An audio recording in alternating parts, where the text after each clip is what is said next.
Oscar Pistorius, a famous Paralympic champion, is originally from South Africa and lives in the city of Pretoria. He was born on November 22, 1986, with a serious developmental disorder that caused his legs to be thin and underdeveloped. Oscar's family went through many hardships, and his parents often argued. He had a younger sister, and after her birth, his parents decided to divorce. However, his father continued to support the family financially. Oscar's mother taught him that one should not give up in difficult situations, but should fight instead. Growing up, Oscar was an active child. When he was just 1 year old, he had to have his legs amputated below the knee because they were not growing. At 17 months old, he was fitted with his first prosthetic legs. As Oscar grew older, he became stronger and decided to pursue a career in sports. He initially played rugby and water polo, but after injuring his kneecap as a teenager, he was advised to take up athletics for rehabilitation. Over time, his passion for athletics developed, particularly for short-distance running. At the age of 15, Oscar lost his mother, who had been his close friend and supporter in all his endeavors. This loss deeply affected him, leading to emotional distress, but he remained determined to continue his training and pursue his goals. His hard work paid off when, at 17, he won a bronze medal in the 100-meter race and a gold medal in the 200-meter race at the Athens Paralympic Games in 2004. In 2007, he showcased his talent again by finishing second in the 400-meter race. Despite his young age, Oscar has achieved incredible success that many can only dream of.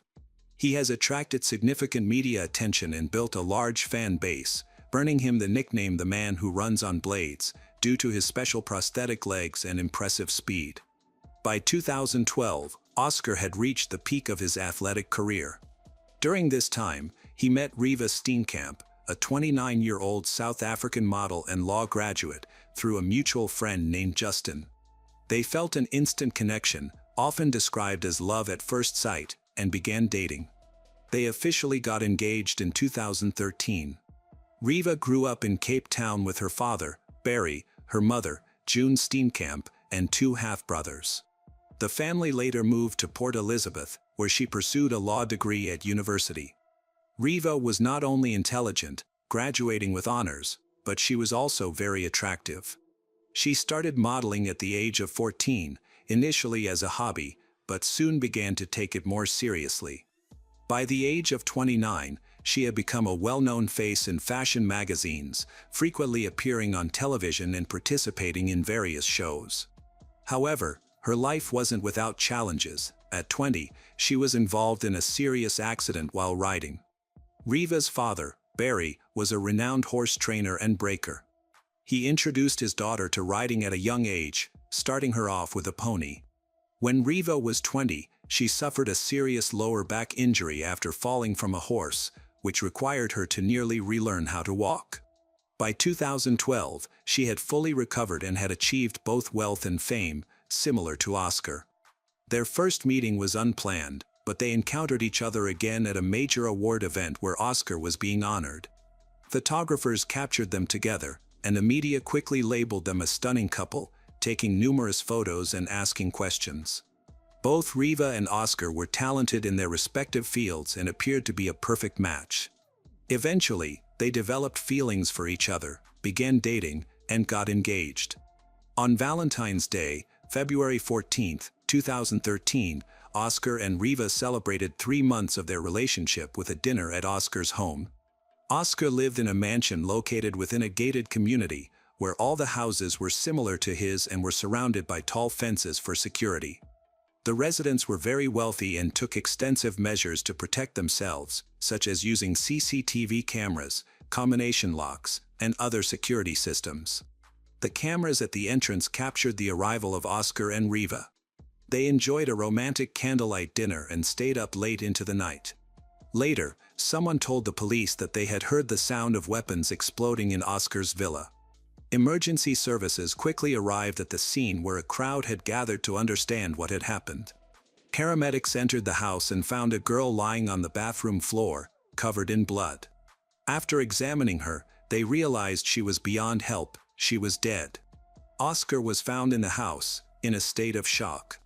The police tried to calm him, but he was so distressed that he couldn't comprehend what they were saying. He cried and screamed, eventually managing to explain that he had killed her because he thought she was a burglar. According to Oscar, after dinner, he and Riva went to bed. Early the next morning, he went out onto the balcony to get some fresh air, predicting that it would be a hot day. Suddenly, he heard a noise coming from the bathroom. Although he knew Riva was in bed with him, he didn't check on her. Believing that someone had broken into the house, he took a weapon from the nightstand where he always kept it. In his youth, he had been attacked by an unstable person and had received threats from envious individuals, which is why he took security seriously and kept weapons at home. That morning, however, he hadn't put on his prostheses and felt defenseless. When he heard a noise behind the bathroom door, he attacked it, trying to act quickly. Unfortunately, there was no burglar, only Riva, who had woken up and gone to the bathroom. Upon realizing her tragic mistake, she screamed for help, but it was too late. An investigation showed that Riva had been attacked 4 times. The first bullet struck her thigh, the second ricocheted and hit her back, the third shot hit her shoulder, and the final, fatal shot struck her head, killing her instantly. An investigation showed that Riva had been attacked 4 times. The first bullet struck her thigh, the second ricocheted and hit her back, the third shot hit her shoulder, and the final, fatal shot struck her head, killing her instantly. Early in the morning, Riva's family received a phone call that filled June, her mother, with dread. She hesitated to answer, knowing that calls at such an early hour often bring bad news. Inspector Bada delivered the heartbreaking information, causing her world to crumble. She struggled to stay upright as her legs gave way. Riva's father experienced several heart attacks after learning of her death. The next time they would see their daughter would be at the crematorium to say their goodbyes. Riva's mother, June, quickly informed the police of her concerns about Oscar, noting that her daughter and Oscar had ongoing issues.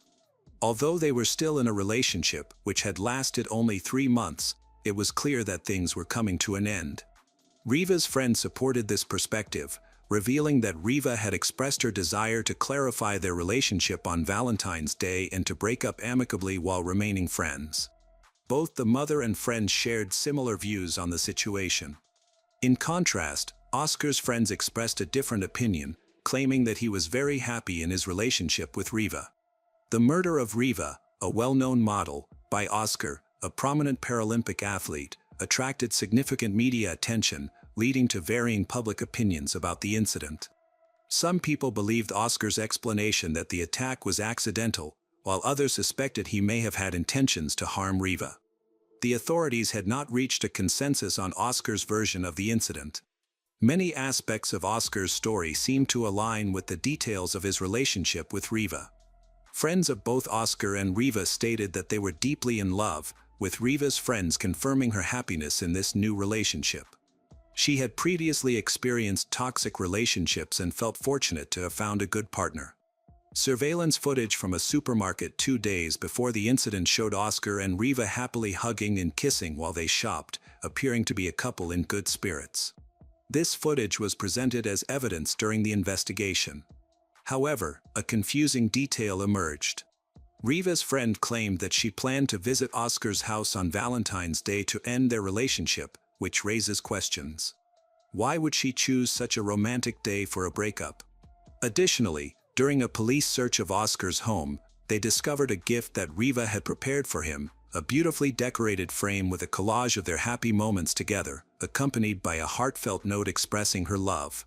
This made it hard to believe that she intended to break up with him before giving such a romantic gift. The trial received significant media coverage, revealing an important detail. Oscar was deeply concerned about his safety and feared that someone might break into his house at night. This fear had troubled him since childhood, possibly inherited from his mother. After Oscar's parents separated, his mother and the children continued to live in a cottage where a thief had once broken in. Oscar, who has used prosthetic legs since birth, would take them off at home, leaving him vulnerable and unable to escape in an emergency. This fear was corroborated by Oscar's psychologist and his brother's friends. The weapon he had that morning was unlicensed and intended for self-defense. Riva's mother, June, informed the police that Riva's relationship with Oscar had recently taken a turn for the worse. A friend of Riva confirmed this, and several neighbors provided further insight. One woman testified that she heard Riva scream the night of the murder, describing it as a scream filled with fear, indicating that Riva was terrified for her life. Another neighbor, called as a witness by the defense, claimed he heard screams too, but he was convinced they were from a man, not a woman. Furthermore, during the trial, it was revealed that Riva was found on the bathroom floor, with the door locked and her mobile phone in hand. While it was normal for her to get up at night to use the bathroom, the locked door raises questions, particularly because she brought her phone with her. The prosecution investigated Oscar's history and discovered that years ago, he was involved in a serious boating accident on a river. He crashed into an obstacle and required immediate medical attention. Doctors performed surgery to repair his broken jaw and ribs, providing over 100 stitches. He was also diagnosed with a concussion and remained in a coma for several days. When police arrived at the scene, they found numerous empty beer bottles at the bottom of the boat. Eyewitnesses reported that Oscar was driving recklessly, screaming and laughing, while the boat sped down the river. After the accident, Oscar insisted he hadn't been drinking, but police tests revealed he was under the influence of alcohol. Additionally, it was revealed that Oscar had a long-standing problem with alcohol addiction. On March 3, 2014, the trial for the murder of Riva began. On September 12, Oscar Pistorius was found guilty of manslaughter because the judge determined that he did not intend to kill his girlfriend. He was sentenced to 5 years in prison. This sentence was considered lenient, and with good behavior, Oscar could have been released early. Over the years, Oscar gained many enemies and became concerned for his safety. The most notable adversary was prosecutor Jerry Nell, nicknamed Bull Terrier. After reviewing the case, he remarked, "Oscar is talking nonsense," and began searching for inconsistencies in Oscar's story. Jerry Nell, a dedicated professional, recognized that he was dealing with a man who had taken another person's life and sought true justice. After several court appeals, Jerry Nell succeeded in having Oscar's lenient sentence overturned. 2 years later, Oscar was back in court, facing charges of premeditated murder.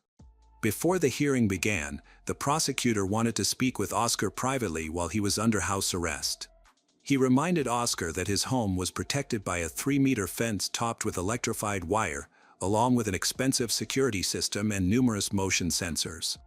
Given this, where did the idea of a robber come from? The autopsy results showed that Riva had food in her stomach that she had eaten at 1 a.m., suggesting that she and Oscar had not gone to bed that night. The prosecutor suspected that Oscar was feeling jealousy toward Riva.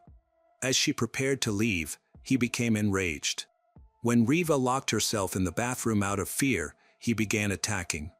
This raised several questions. Why did Oscar start attacking? Why didn't he call the police if he believed a robber was in the bathroom? And why did he continue to attack after the first shot, especially when he heard Riva's screams?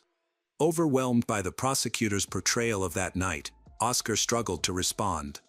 Jerry Nell assured Oscar that they would address many unanswered questions in court. The trial eventually took place, resulting in the judge sentencing Oscar Pistorius to 6 years in prison, a sentence that was similar to the original one. Oscar's lawyers later filed an appeal, which led to an increase in his sentence to 13 years and 6 months.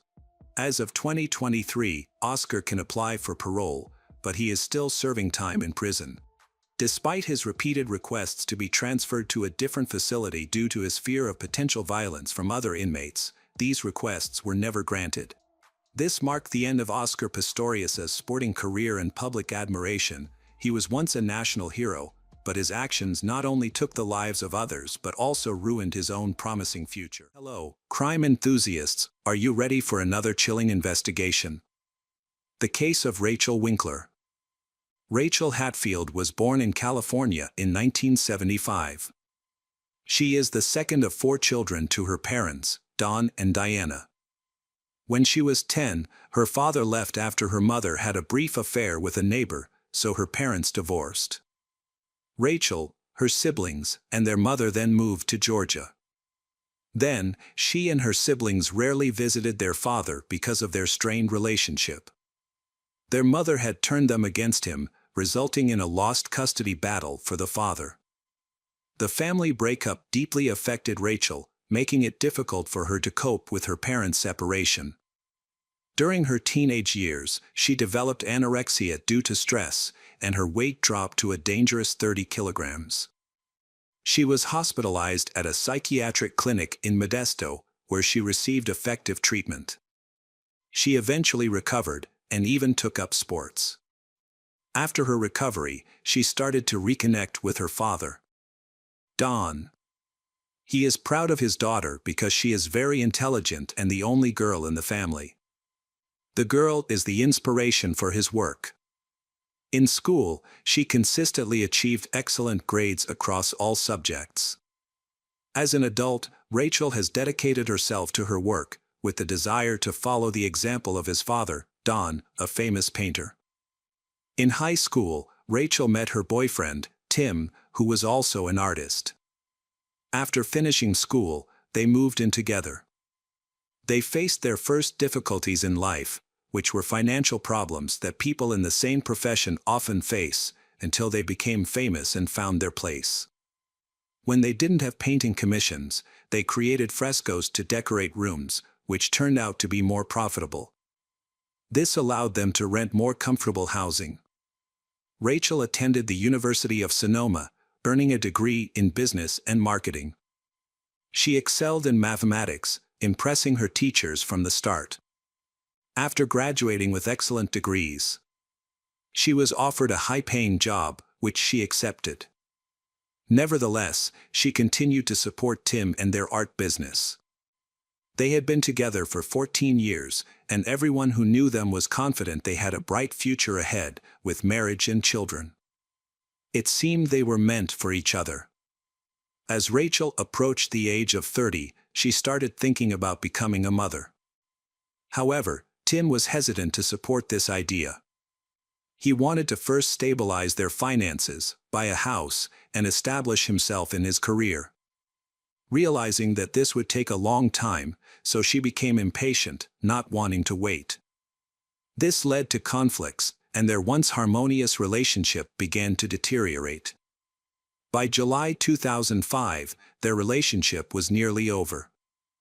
Around this time, Rachel attended a dinner party where she met Todd Winkler. He was 8 years older than her and had built a successful career as a fighter pilot in the U.S. Air Force. When they met, he also held a degree in computer engineering and ran a successful internet business. He was wealthy, owning a large house and even a plane.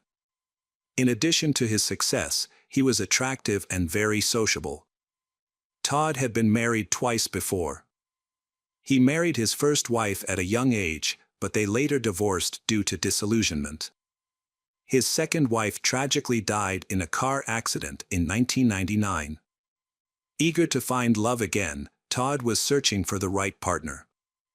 When he met Rachel, he immediately felt she was that person. She was equally captivated by he, and they quickly sparked a romance. She ended her relationship with her boyfriend, Tim, to start dating Todd. Rachel and Todd were so in love that after just a few weeks of meeting, they were thinking about a future together and having children.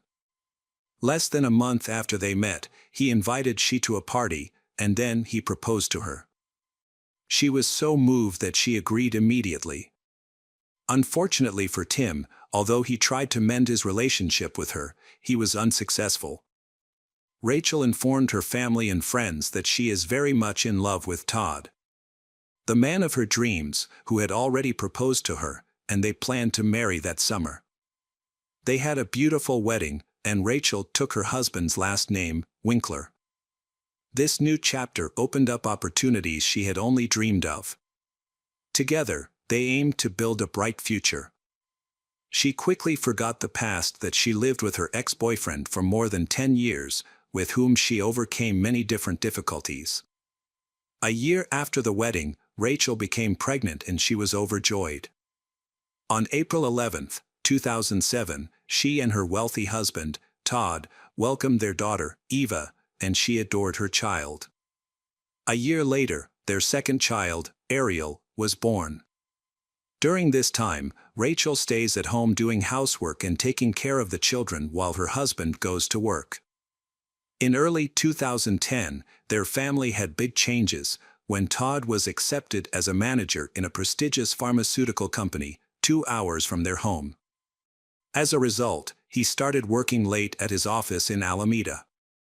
During this time, the family lived in an area reserved for the extremely wealthy, where each had their own garage to park their personal jet.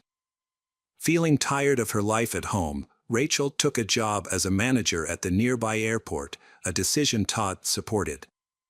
In September 2009, when Todd was working away from home, Rachel met a man named James White, who was doing repair work, and they struck up a friendly conversation. Around this time, her relationship with Todd began to deteriorate. The attachment and attraction they once felt for each other had faded. According to Rachel's relatives, she no longer seemed as happy or radiant as before. Todd discovered her relationship with James and was upset that she was spending more time with James, his colleague, than with him. He began to suspect that Rachel was developing feelings for James. Concerned, he sought advice from his father-in-law, Don, who followed the Ozan religion and upheld family values. Don strongly objected of his daughter's behavior, and he and Todd believed she was behaving inappropriately. Don viewed the situation from his own perspective, as a similar experience led his family to fall apart. After that, he spoke face-to-face with his daughter, Rachel, believing he could understand her and save her relationship with Todd. Don explained that he should not have ended things with Diana over an affair. A year after his divorce, he reconsidered the situation and realized that he should not have left his wife and children, but should have forgiven his wife. Because of his stubbornness, everyone faced serious difficulties. However, in his case, he could no longer change anything, so he asked his daughter to reconsider and leave James, and she promised to think about it. Despite her father's advice and opposition from Todd and others, Rachel continued to communicate with James, whom she adored. She admitted to her friends that she had fallen in love with James. Todd realized his marriage was crumbling, so he frequently sought advice from Rachel's father, Don, who persuaded him to fight for the marriage. After a while, Rachel realized that her father was right. She also knew that she would not be able to raise her child properly if she continued to have an affair. Therefore, she chose to mend her relationship with Todd. Her father was pleased that she heeded his advice and preserved the family. Todd forgave her, and their relationship improved. A few months later, they announced to friends and family that she is pregnant with her third child. Although he hoped for a son to inherit his business, his wife was content with having a third daughter. In March 2011, the couple left their children with Rachel's father, Don, and went on vacation to Florida to strengthen their relationship. It seemed their relationship had improved, as if they had rekindled their love. Rachel affirms that the child she is pregnant with is Todd's child, but some suspected she might be pregnant by her lover, James. However, not everything was smooth in the family. Behind their family's happy exterior are arguments. After the vacation, they had a big fight, and Todd went to Australia on business, he staying there for some time. He even paid for Don's trip to visit him but didn't invite his wife and children, possibly because the long trip could be difficult for the children and the pregnant Rachel. Alternatively, this might indicate serious issues in their relationship. In Australia, he and Don enjoyed their time, relaxing and having fun almost every evening. Rachel, who had been apart from her husband, Todd, for a long time, occasionally reached out to her first boyfriend, Tim, who was an artist. She shared stories from her life with Tim, such as an incident involving credit cards. Todd had issued several cards in her name and even bought a plane under her name, leaving her with a $50,000 debt. However, Todd quickly paid off the debt, which didn't seem to be a problem for him. It seemed like she was boasting about her wealth. Tim still had feelings for Rachel, and it was difficult for him to hear these stories. But he held on to a small hope that they might get back together. When she was alone with the children and feeling bored, Rachel decided to pursue her ambitions. She returned to work at the airport and sent her children to kindergarten. Her father, Don, disapproved because he was religious and believed that a woman should stay home to care for her children. Additionally, since they were wealthy, there was no financial need for her to work. However, Rachel was determined to continue her career, and eventually, her father relented, allowing her to work and interact with others. During this time, Rachel's former lover, James, started his own business near where she worked. Her father advised her to avoid James to resist any temptation, as he sensed there was more than just friendship between them. James had been married twice, with his second marriage ending in divorce, and he was seeking a new relationship. However, he didn't want to break up another family, so he kept his distance from her. As time went on, the situation evolved. In early June 2010, Rachel called James and said that she was blindly in love with him and that she did not want to live with Todd anymore, which left James confused. Although both were married at the time, but James still loved Rachel, and they began meeting secretly. Rachel's husband, Todd, frequent business trips to Australia, which allowed James and Rachel to meet without obstacles. James even improved his relationship with Rachel's children. The hardest thing for Rachel and James was keeping their relationship a secret from their neighbors. At times, they acted too openly, leading to rumors about their secret affair. Eventually, James couldn't keep the relationship secret any longer and filed for divorce. He confessed to his wife that he loved Rachel. His wife was furious and informed Todd, who became very upset. Todd called Rachel, begged her to end her relationship with James for the sake of their children. Then, Rachel promised she would break up with her lover, James. Despite this promise, Rachel and James continued to meet, but more discreetly. In July 2011, the Winkler family welcomed their third child, a boy, Alex. Even though the child is not James's child, but he loved Rachel deeply and dreamed of a future with her, willing to raise her children. However, Todd eventually discovered that Rachel was still seeing James. This was really a big shock to Todd's. Naturally, Rachel's father disapproved of her actions and he supported Todd.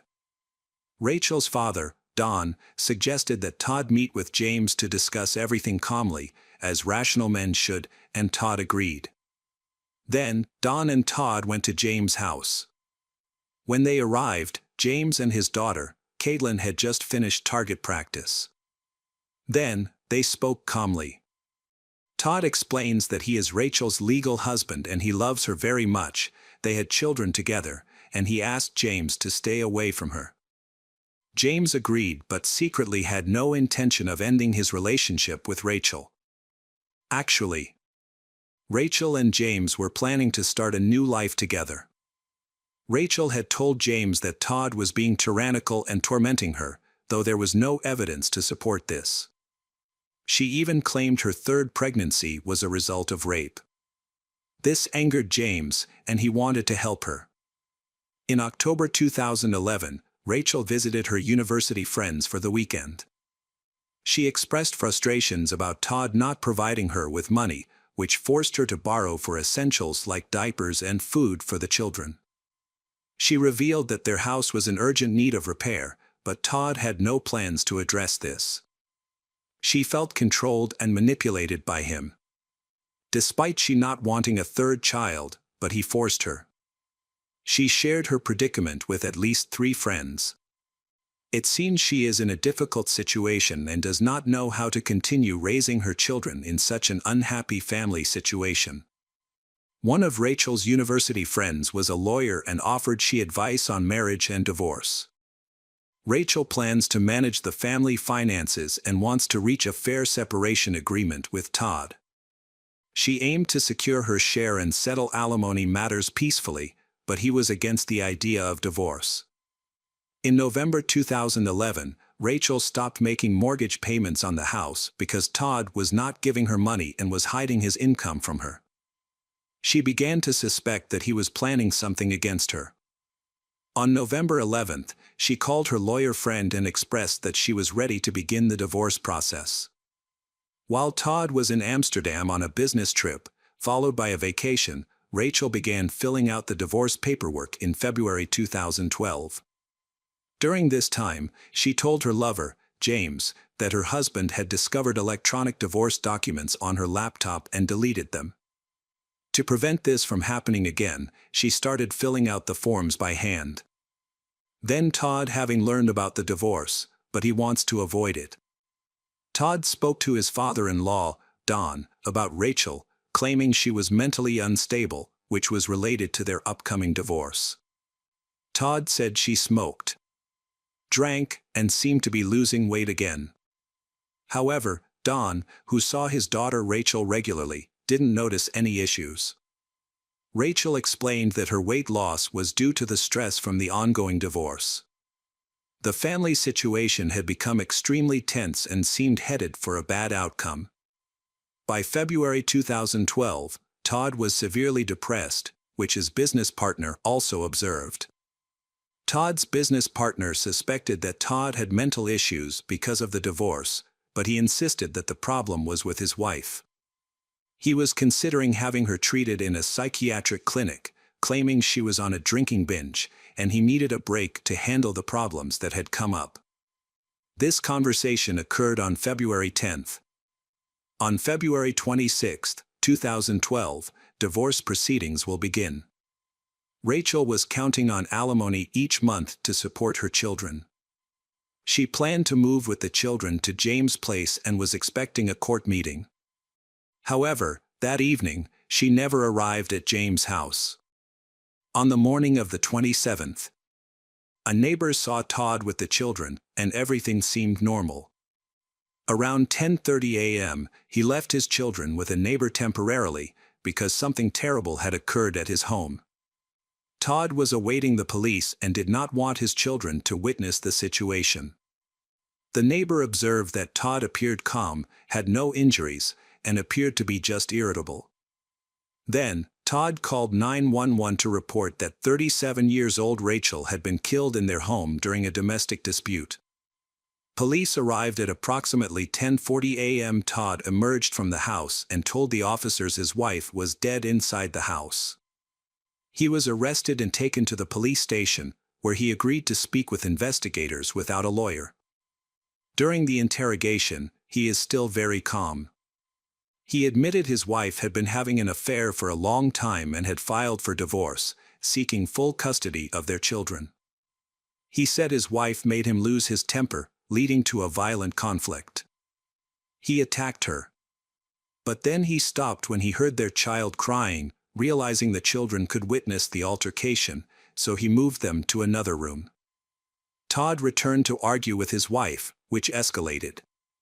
He struck her in the face, causing her to respond with a punch. He began to apologize because he realizing his mistake, but his wife approached with a pair of large scissors and cut his hands several times. They started fighting when he tried to take the scissors from his wife.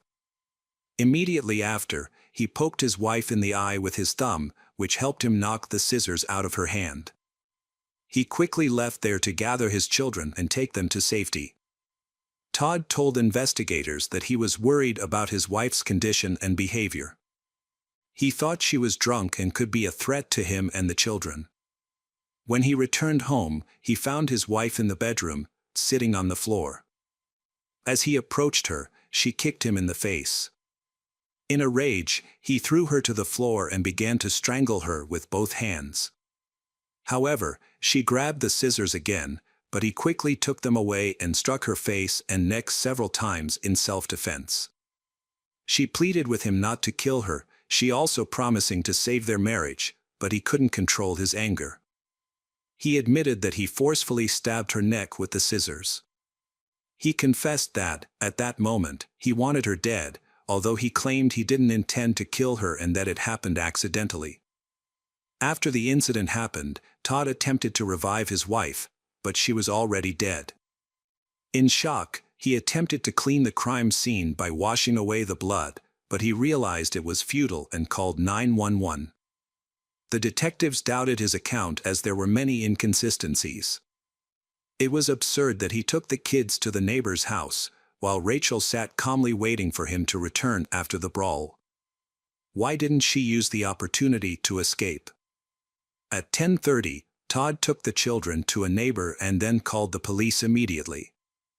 The medical examiner concluded that Rachel died 6 hours before his 911 call, which contradicted his entire story. During the autopsy, Rachel was found to have multiple injuries, including broken ribs and numerous abrasions. She had cuts and puncture wounds mostly on her face and neck, with the fatal wound being a penetrating cut to the jugular vein. She bled to death in several minutes and had defensive cuts and injuries on her arms and body, indicating she resisted. She was not drunk, having only consumed a little alcohol. Her injuries indicated a brutal attack. Detectives investigating the case learned of the death of Todd's second wife, Catherine. However, they decided to re-examine the case. Catherine's death was initially ruled as a car accident. However, investigators developed new suspicions and decided to review the case. On the day of Catherine's death, in September 1999, her family had gone for a hike in the forest. Todd was stung by a bee and started having severe allergies. So, he urgently needed medical attention. Then, she drove their pickup truck, while he lay in the back seat, heading towards the closest hospital. Unfortunately, she lost control, causing the vehicle to tumble down a mountain. She died in the crash, but he survived. He managed to get out of the car and sought help. Tourists in the national forest heard the crash and came to help him. Todd claimed that the adrenaline released during the accident cleared up all traces of the allergy, which seemed suspicious from the start. When the police arrived at the accident scene, the entire area was engulfed in flames.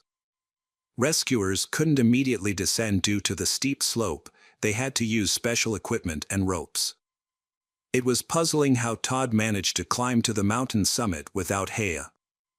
Despite the hot weather, he was wearing winter clothing, which he blamed on chills and fever from an insect bite. Although he claimed to have been in the car with Catherine, he had no injuries, not even a scratch. This was hard to believe, given the severity of the accident. He explained that he was thrown from the pickup truck and his winter clothes protected him. He couldn't remember the location of the insect bite due to fear, and doctors found no evidence of a bite. He believed Catherine was driving too fast, which caused her to lose control. Catherine's autopsy revealed that smoke inhalation and thermal burns caused her death. Her body was completely burned, making it difficult to determine the extent of her injuries. Additionally, a medical examination found no signs of foul play. After an investigation, the death of Todd's second wife, Catherine, was ruled an accident. Todd received over $1 million from her life insurance policy. Following her death, he cut all ties with her friends and relatives, who suspected him of staging her death for financial gain. They thought his story was too implausible, and their suspicions strengthened when they learned about Rachel's death, they believing Catherine had been murdered. In October 2012, Todd Winkler was on trial for murdering Rachel. His story changed with each interrogation, similar to his inconsistencies after Catherine's death. It is believed that he planned Rachel's murder very carefully. At that time, Rachel's father, Don Hatfield, was granted full custody of her child. He saw this as a chance to make up for past mistakes and to rebuild the family he had once destroyed.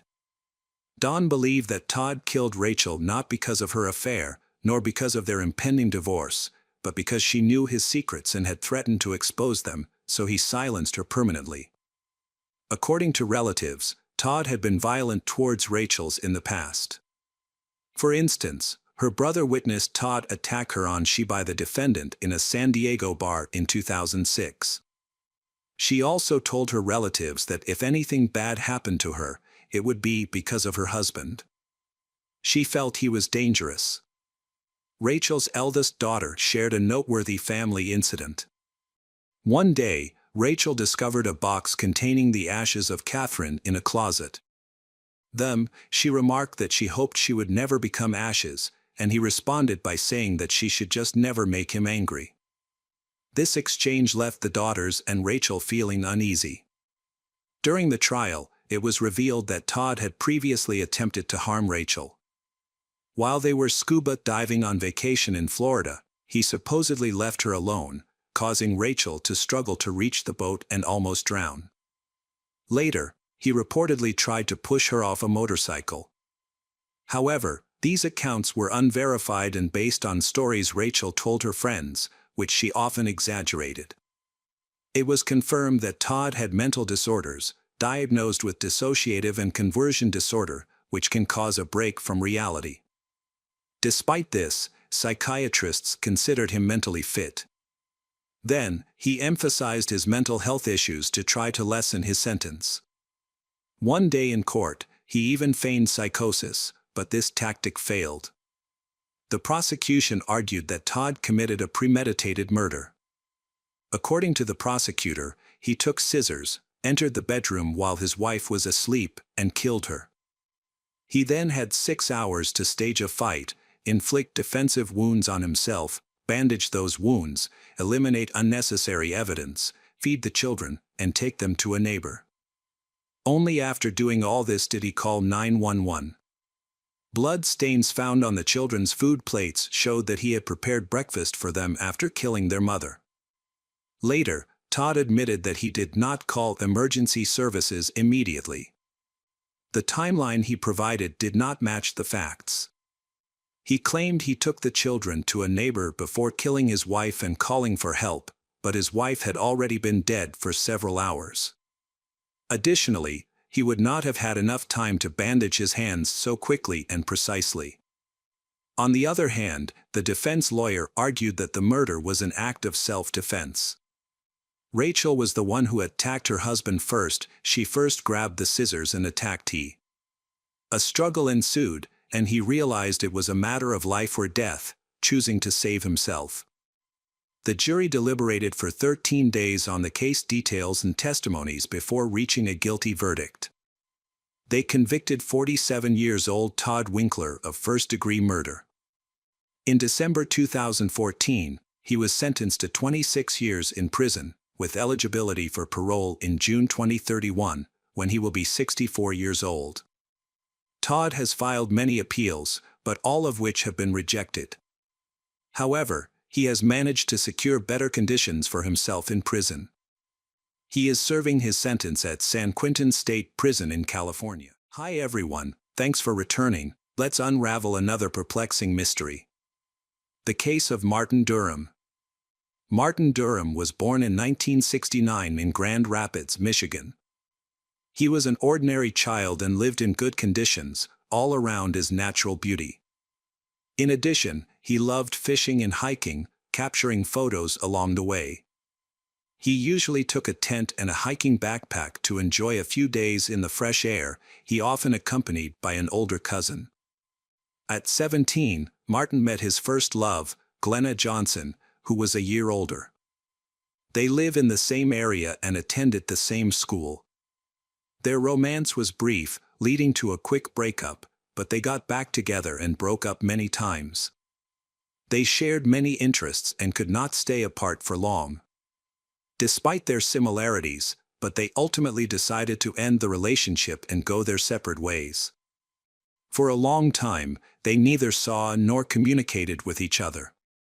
During this period, Martin met another woman, Christine Keller, and he quickly fell in love with her. The two of them get along very well and then they soon moved in together. After a short time of dating, he realized that she would be an ideal life partner, and they should build a stronger relationship. In the following years, Christine and Martin married and moved into a house given to them by their parents, located in a quiet residential area of the city. Over the next few years, they had 2 sons and a daughter. Christine focused on managing the home and caring for the children, while Martin worked to support the family. In addition to his main job repairing cars, he also worked at a restaurant in the city of Vlaam.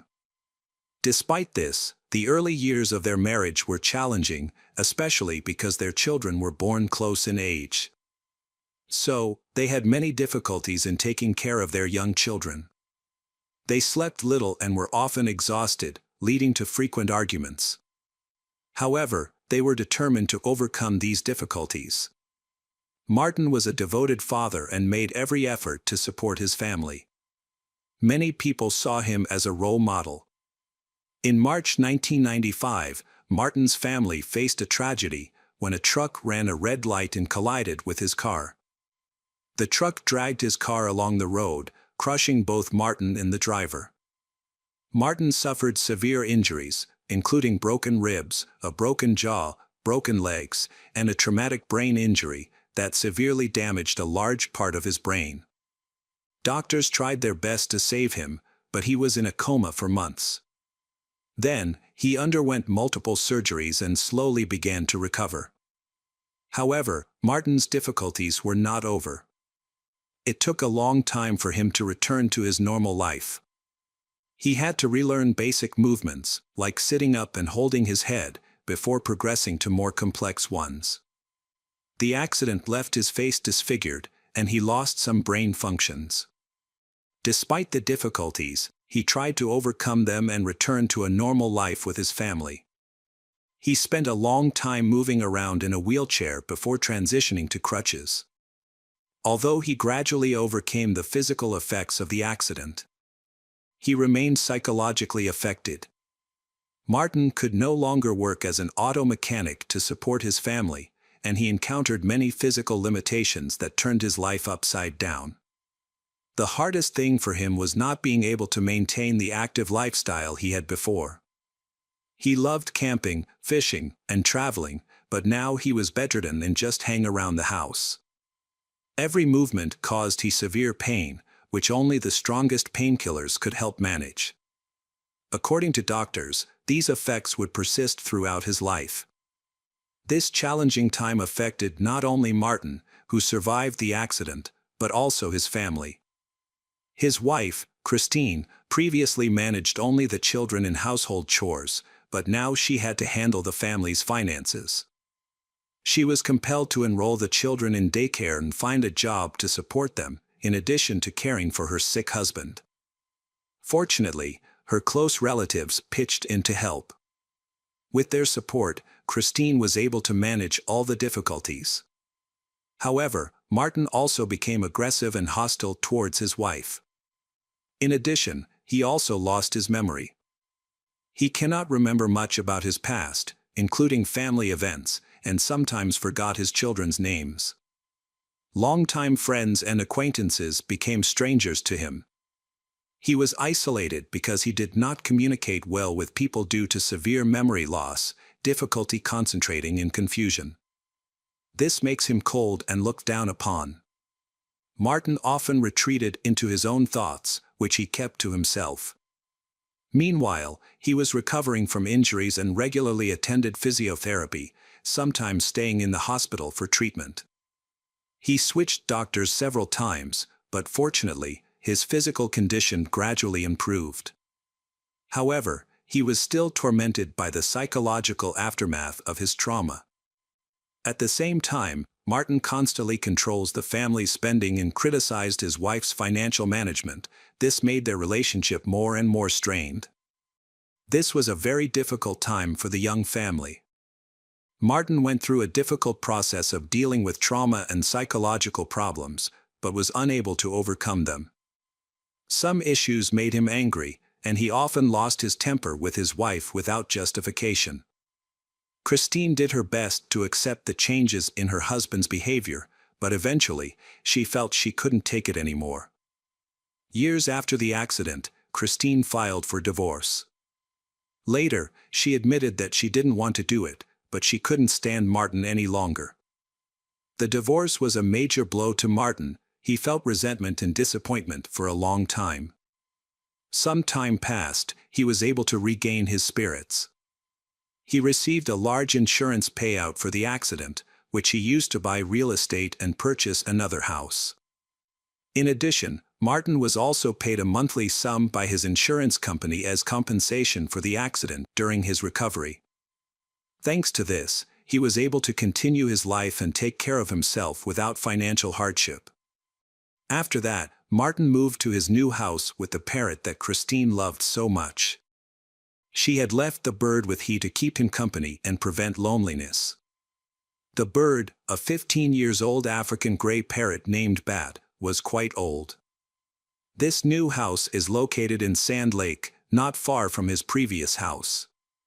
He had big plans to recover as soon as possible, so he could return to normal life for the sake of his children. Martin quickly settled into his new place. He kept in regular contact with his children, and even his relationship with his ex-wife Christine improved. She noticed that he finally had an interest in life and enjoyed spending time in the backyard. He discovered his talent for design on his own, and this was soon recognized by others. Neighbors frequently sought his help for designing private gardens and lawn care. This job has helped him earn more income and gain confidence in dealing with life's difficulties and helping him improve his health. Doctors have observed a steady improvement in his condition and has a positive direction. Although Martin's health and mood have improved significantly. But Christine still hesitated to return to him. She is afraid that old problems may return. She kept her distance, maintained contact, and brought the children to visit. By chance, Martin reconnected with his first love, Glenna Johnson, who had also recently divorced. They rekindled old feelings and began a romantic relationship. Glenna eventually moved in with Martin. Glenna's children remained with her ex-husband, but she still visits them regularly. Martin's children also visited from time to time. Glenna and Martin enjoy activities such as fishing, hunting, and hiking. She assisted with his physical limitations during these times. However, it was challenging, so they often opted for walks in the area or visits to the casino, which they loved in their youth. These casino visits have become a monthly routine for them, where they tested their luck. They became well known in the local community, often invite friends and acquaintances over to play poker, backyard barbecues, and generally forming a harmonious partnership. It seems they have found each other again and are happy together. In the summer of 2005, Glenna and Martin decided to get married. Everything appeared fine, but their closest friends knew there were underlying issues in the seemingly perfect relationship. After the accident, Martin changed, he becoming more short-tempered and demanding. He tried to control Glenna and disliked when she did things without him or left him alone for errands. He tries to manage all their finances, which caused problems. She tried to manage family problems by himself, but he was suspicious that she was not entirely honest, spending excessively on unnecessary items. During this time, he continued to receive disability benefits, and his wife took on guardianship, but she had one weakness. Glenna was a gambler and spent a lot of money on it. She visited the casino much more often than her husband, without him knowing, and she losing a lot of money. Additionally, there were issues between Glenna and his ex-wife, Christine. Apparently, Martin frequently complained about Christine, accusing her of leaving him during a tough time after the accident, but he didn't talk about how he made Christine's life unbearable. Christine tolerated him for 2 years before leaving, but she continued to support him as much as she could. Christine kept in touch with Martin's and brought the children to visit he. However, he spoke negatively about Christine to his new wife, Glenna. Plus, Glenna also expressed that she absolutely does not like the children of Martin and Christine. This made Christine and her children feel uncomfortable, to the point where they didn't want to visit Martin when Glenna was there. They disliked hearing unpleasant things about their mother, Christine, and she supported their decision by not bringing them to their father. Martin became angry with his ex-wife and constantly quarreled with her. This led to tension with the children and Glenna. Overall, the relationships deteriorated, and everyone's behavior only worsened the situation. A clear testament to Glenna's deep love for Martin is the tattoo of his name on the back of her hand, which she got 18 years ago when they were dating. She never removed it, likely because she had strong emotions for him all these years. She has still loved him for the past 15 years and waited for the moment they would be together again. However, within the family, the relationship was far from romantic, with frequent disputes over money. Martin suspected Glenna was overspending and debt piled up. She often took money from him without his knowledge. Over time, she took complete control of the family's finances, further straining their relationship. Glenna began using the check from the insurance company that Martin received every month as an allowance. In addition, she also illegally traded in some strong drugs. At the time of the accident, Martin did not take these medications regularly, resulting in a large amount of medication being left unused. Glenna sold these medications secretly. However, his involvement in this activity remains unclear. Some believe he was complicit in the sale, help him earn extra income while he is recovering from a traffic accident and is struggling financially. But there are also those who oppose this theory, who believe that Glenna sold the remaining amount of medicine without telling him. Even though Glenna and Martin's relationship was having problems, they persisted in a toxic relationship for over 11 years. By 2015, they still acted friendly and were always seen together, but they no longer concealed their failing marriage. Occasionally, the discontent between them led to increasingly frequent scandals. One of Glenna's friends later claimed to have witnessed their breakup, during which Glenna threatened to kill Martin. Despite this, they mostly maintained the appearance of an ideal couple, walking hand in hand as they did at the start of their relationship in their youth. By May 2015, the issue of divorce had become serious. One morning that May, Christine, Martin's ex-wife, discovered that Martin was selling his house. She found an advertisement on an auction site and was very surprised. She immediately called Martin to ask why he suddenly wanted to sell a house he loved so much, where he devoted his love to creating his garden. However, he was unaware of this sale, so he asked his current wife, Glenna, about it. Glenna claimed it was a mistake and said she would resolve it, but the fact is she didn't solve it. Previously, their car had been repossessed due to debts, and Glenna had similarly assured Martin it was a mistake and she would fix it, but nothing changed. The auction for the house was scheduled for 3 weeks later, by the end of the month. Perhaps due to the debt accumulated during their marriage, and Glenna wanted to sell the house to pay off the debt, but she did not want to tell Martin about this. On May 13, 2015, one of Martin's neighbors visited him early in the morning to discuss some routine matters. The neighbor was surprised when no one responded to his knock, as Martin usually kept his door open at that time. Concerned, the neighbor entered the house and called out to Martin and Glenna, but no one replied. Venturing further inside, he discovered the reason for the silence. In their bedroom, he found Martin lying on the floor in a pool of blood, and next to it is Glenna, who was bleeding heavily from the head. Terrified that the perpetrator might still be around, the neighbor fled from the scene and immediately called 911. When the ambulance arrived, they realized that Martin was lifeless.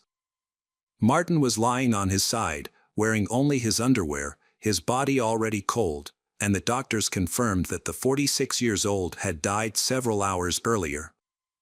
However, Glenna was still alive and even conscious. She tried to say something. She managed to utter a fragmented sentence that was not understood. Glenna was found lying next to Martin, fully clothed. However, she could not provide any useful information about the incident. She was rushed to the hospital for medical treatment. A bullet had grazed her skull without damaging the brain, so her injuries were not severe. She recovered quickly after surgery at the clinic. Detectives were able to question her soon after, but she was still undergoing treatment, and they had other cases to handle. The investigators tried to piece together the sequence of incident by examining the crime scene thoroughly. It did not appear to be a robbery, because valuables or personal items in the house are not lost. Even the money, left in a visible spot, was untouched. Additionally, there were no signs of forced entry, suggesting Glenna and Martin might have known the attacker and let him in. During this time, police discovered that Martin was taking strong painkillers and Glenna involved in selling them. There was then an assumption that it was that trade that may have triggered the attack. The entire scheme of selling medicines was uncovered, and detectives believe there may have been a conflict with the buyer during the transfer process. However, by that time, forensic experts had already examined and analyzed the crime scene, including the bullets and weapons found in the house. The pistol was later tested and confirmed to be the murder weapon. In fact, this pistol has belonged to Martin for many years, yet but both of them were shot with it. First, the attacker must enter the house, know exactly where the weapon is and retrieve it. Then he finds the magazine, loads the gun and then starts shooting. This plan seemed too complicated and therefore unlikely. Moreover, during a more thorough search of the bathroom, Martin's painkillers was found and had not been stolen, which ruled out the possibility of selling them and ruled out the motive for the crime being an attack by the buyer. The weapon used to kill Martin was found under the sofa in the living room. There is a lot of blood there, which did not match the location where the body was found. Apparently an attack also took place in the living room, a shooting, and then the shooting continued in the bedroom. Martin might have been shot in the living room, and then the body moved, but why was this done? It seemed this was done intentionally, perhaps to stage the crime and mislead the investigation. This assumption was confirmed when a spent cartridge case was found in the living room, indicating that the shooting occurred there. As the investigation progressed, more questions surfaced. Blood samples from different rooms were analyzed, revealing unexpected results. The analysis showed that all shots fired at Martin happened in the bedroom. His blood was not present in the living room, and there were no signs of his body being moved. The blood found in the living room belonged solely to Glenna, who was discovered in the bedroom. The bullet casing found in the living room corresponded to the shot that hit her head, supporting this theory. But how did she manage to reach the bedroom after this injury? Medical experts informed the police that this scenario was possible because Glenna's injury was less severe than initially thought. She could have reached the bedroom by herself, especially since she was conscious when found. Nonetheless, the situation appeared unusual. From then on, the police began to suspect that Glenna fired at her husband and then injured herself to divert suspicion. However, these theories still needed solid evidence. At this time, the police were unable to interview Glenna, as she was still in the hospital undergoing treatment and recovery. They took her mobile phone for investigation. Through this, detectives discovered that their family was experiencing a severe financial crisis. Just the day before Martin's death, she searched online for how to use the Uger 6 pistol, the same gun involved in Martin's death and her own head wound. Police found 2 farewell letters, in which Glenna apologized to her children for what she was about to do. She also said goodbye to everyone, indicating her plan to end her life. The Supreme Court identified Glenna's as the perpetrator of the crime. Based on all the collected evidence, the investigation was reopened, but something compelled her to shoot her husband first. Martin was killed in the bedroom, and Glenna shot herself in the head in the living room. However, unlike Martin, she did not die instantly and managed to reach the marital bedroom. This can be clarified by talking to her, so the police waited until they could interview her. They continued gathering evidence in the meantime. Martin's family was already convinced that they were not attacked by a stranger, the shooter was his wife, Glenna. Christine Keller, the ex-wife of Martin, was shocked by the events. Although she never thought highly of Glenna, especially because of Glenna's aggressive behavior, but she did not expect this to happen. Then, Christine took her old parrot home to the children. Meanwhile, detectives were finally able to speak with Glenna, who was feeling well. Doctors confirmed that she understood what was happening around her and ready to talk to the detectives. Despite the doctor's positive assessment. But she told the investigators that, in her view, she never wrote farewell letters and did not plan to end her life, let alone kill her husband. Police officers were concerned because Glenna completely denied being involved in the attack on her husband, yet she also claimed she couldn't remember what happened on that tragic day. This inconsistency seemed suspicious and hinted that she might be a suspect, but at that time, they had no solid evidence against her. Glenna was released from the hospital several months later. Meanwhile, the investigation had not uncovered any new evidence. Police were concerned that Glenna's denials and the trauma she had suffered might convince a jury that she was innocent. One day, Christine was awakened by the parrot's voice and went to see it. She was amazed by what it was saying. She decided to use her phone to record the monologue. The parrot kept repeating, "It says, beg Glenna, don't shoot him." This caused Christine's great shock and fear. For a while afterwards, she was even haunted by nightmares. She immediately informed the police and later showed them the video recording. Although the use of a parrot as a witness in court was unprecedented, from that moment on, all of the detectives' suspicions about Glenna's involvement in the case were confirmed. New details of the case have attracted widespread public and media attention. Meanwhile, the investigation continued. The incident was again in the news at the end of June 2016 when police arrested Glenna. They had been collecting evidence to piece together a full case that would clearly show the jury who the killer was and help the Martin family get justice. It was initially thought that the footage of the parrot accusing Glenna would not be used, as it might seem too provocative, and it was uncertain how the jury would react to it. The prosecutor argued that Glenna was in severe financial trouble and could not admit her gambling failures to her spouse. For a long time before the murder, she neglected to pay bills because all her money went to cover debts from her gambling addiction. Eventually, she decided to end her life, writing 2 letters, one to her husband and one to the children. This suggested that Glenna did not initially plan to harm her husband, but something went awry. The final straw was the failed sale of the family home, which was put up for auction without her husband's knowledge. When Martin found out about this from Christine, he likely confronted Glenna.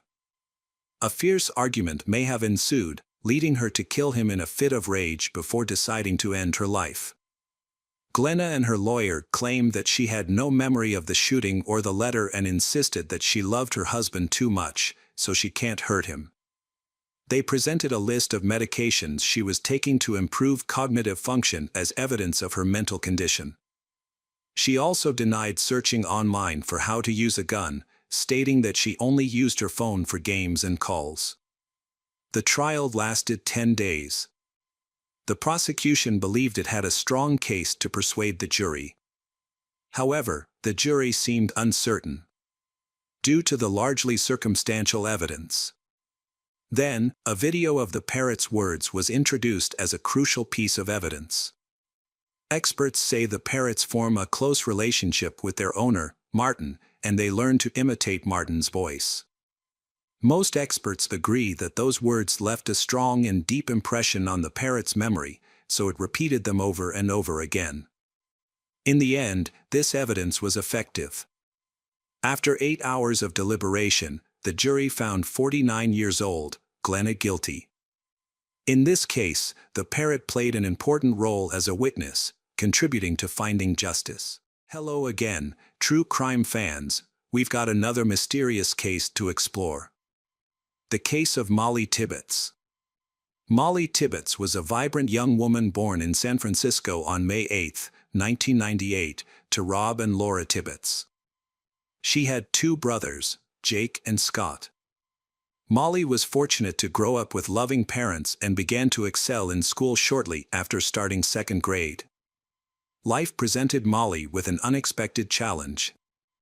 Things were going well for her and her parents until they decided to divorce. In 2007, Molly moved to Brooklyn, Iowa, with her mother and brother. Brooklyn was her mother's hometown, and Molly now had the opportunity to experience her teenage years in this quiet town. The move was difficult for Scott, Jake, and Molly, but their caring parents provided essential support. Their father, Rob, maintained a close relationship with his children. Although he couldn't be there all the time, he was determined to do everything he could to help them. Brooklyn is a small town with a population of only 1,400. Life there is calm, a stark contrast to the hustle and bustle of San Francisco. Molly and her two brothers have adapted perfectly to their new home. Molly plans to continue her studies at Brooklyn College. She is a sociable person who makes many friends. Molly is smart, energetic, positive, and cheerful. In 2015, Molly met a senior named Dalton Jack at her Brooklyn school, and she instantly liked him.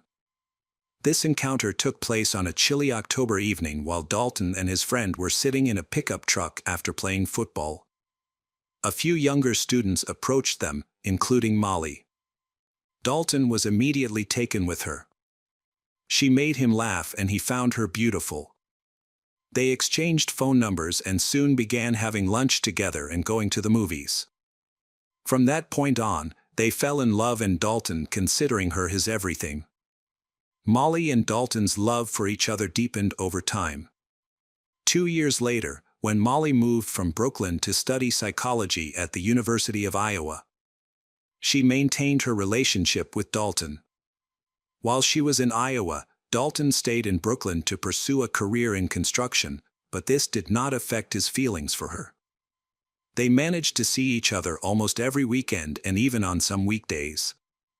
Her freshman year at university passed quickly. By the end of May 2018, she returned to Brooklyn for the summer.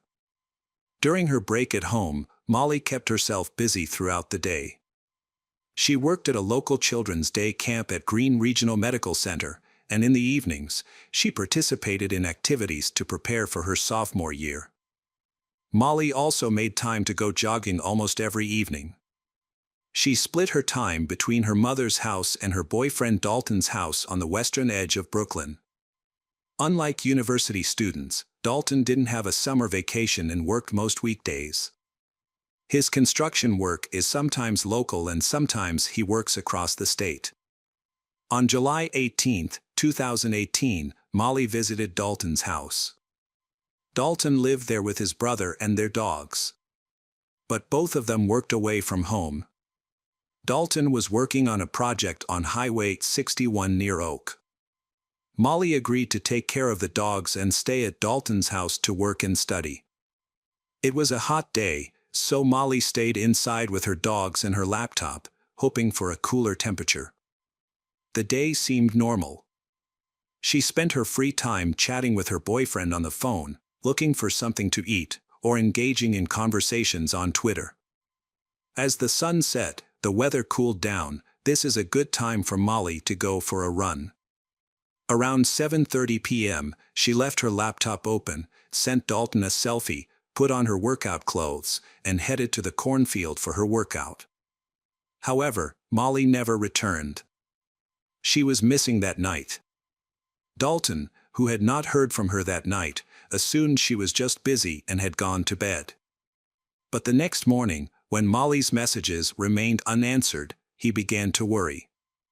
He contacted friends to ask if they had heard from Molly, but they had no idea where she was. All of her social media accounts are inactive. The panic really began when her boss called Dalton to find out why she had missed work. Molly was always on time for her job and had never missed a day before, so her absence was unusual. Dalton was worried and wondered what could have happened to her. Her silence made Dalton, her family, and friends feel uneasy. By the end of the day, the police and the local community were mobilized to search for Molly. Missing posters were quickly plastered around the city and surrounding areas. Shortly after, Molly's father Rob flew from California to join the search efforts. In mid-July, Iowa was experiencing hot summer days, and the surrounding cornfields made visibility difficult. Police announced on television that the search for Molly is ongoing. While there are no new updates, the search continues. Molly, a 20-year-old University of Iowa student, went missing last Wednesday in Brooklyn. She was last seen by her neighbor jogging with her dogs, wearing shorts, a sports bra and sneakers. At the time, Molly's whereabouts were unknown. The only confirmed sighting was when a neighbor saw her running east of town that evening. Police had no further leads. As the weeks passed, the reward for information about Molly had increased significantly, to nearly $400,000. They even created a website to encourage the public to share any information about Molly. Police also analyzed data from Molly's fitness tracker to determine her running route. Despite all the efforts, the investigation remained unsolved until mid-August. A person in northeast Brooklyn was reviewing surveillance footage when she noticed something unusual. Concerned, she reported her findings to the police, leading to a crucial discovery. The footage showed a 1951 Chevrolet with chrome side mirrors and handles. Initially, nothing unusual appeared, but the car returned and appeared on surveillance cameras multiple times. Then, at 8:07 p.m., the same Chevrolet was recorded again, this time speeding away. Based on the footage, the car, which was behaving erratically at the same time and place that Molly went missing, caught the attention of the police. They began searching for the car in the small town. They quickly located it. A day after reviewing the video of the black Chevrolet, deputy sheriffs spotted the vehicle on the road. Instead of stopping immediately, he followed the car until the driver stopped. The deputy sheriff approached the driver's window and identified him as John Bath. When asked about Molly's disappearance, John claimed he had no knowledge of her and was not involved. He was allowed to leave, but his freedom was short-lived. Just 2 days later, police officers visited John's workplace at a dairy farm and noticed he was now driving a different car, which belonged to his girlfriend. At this point, the police began to take notice of John, but they had no evidence that he was involved in Molly's disappearance. The police took John to the local police station for further questioning. Although John was not required to answer their questions, he chose to cooperate. The interrogation lasted several hours, and ultimately, John confessed. However, his real name was Christian Bahina Rivera, and he lived and worked in rural Polk County near Brooklyn. Originally from Mexico, he had entered the United States illegally at the age of 17. Because he could not work legally, he was not registered in any official system, including at his job on a farm near Brooklyn. During questioning, police asked Christian if he knew where Molly was, and he admitted that he had seen her the night she disappeared. He explained that he had noticed her before deciding to approach her. When he ran over to strike up a conversation, Molly did not respond. When he persisted, she took out her phone and warned him to leave or she would call the police. The next day, August 21st, after more than 10 hours of questioning, Christian agreed to lead the police to a remote area outside of Brooklyn. When the police arrived and got out of their car, they found Molly's body. She was lying under some corn stalks, wearing only a sports bra and socks. Christian confessed that when he confronted Molly and she threatened to call the police, he acted out of anger and ended up killing her, then hiding her body in a cornfield. Molly suffered between 7 and 12 stab wounds to the chest, ribs, neck, and skull, ultimately leading to her death. This tragic news has left Molly's family, friends, and acquaintances heartbroken. As they learned more about the circumstances of Molly's death, their grief turned to anger. On August 22nd, Christian was charged with first-degree murder. Concerns that he might flee led to his bail being raised from $1 million to $5 million. As the investigation into Molly's disappearance turns into a murder case, developments related to her case continue to surface both in public and in the media.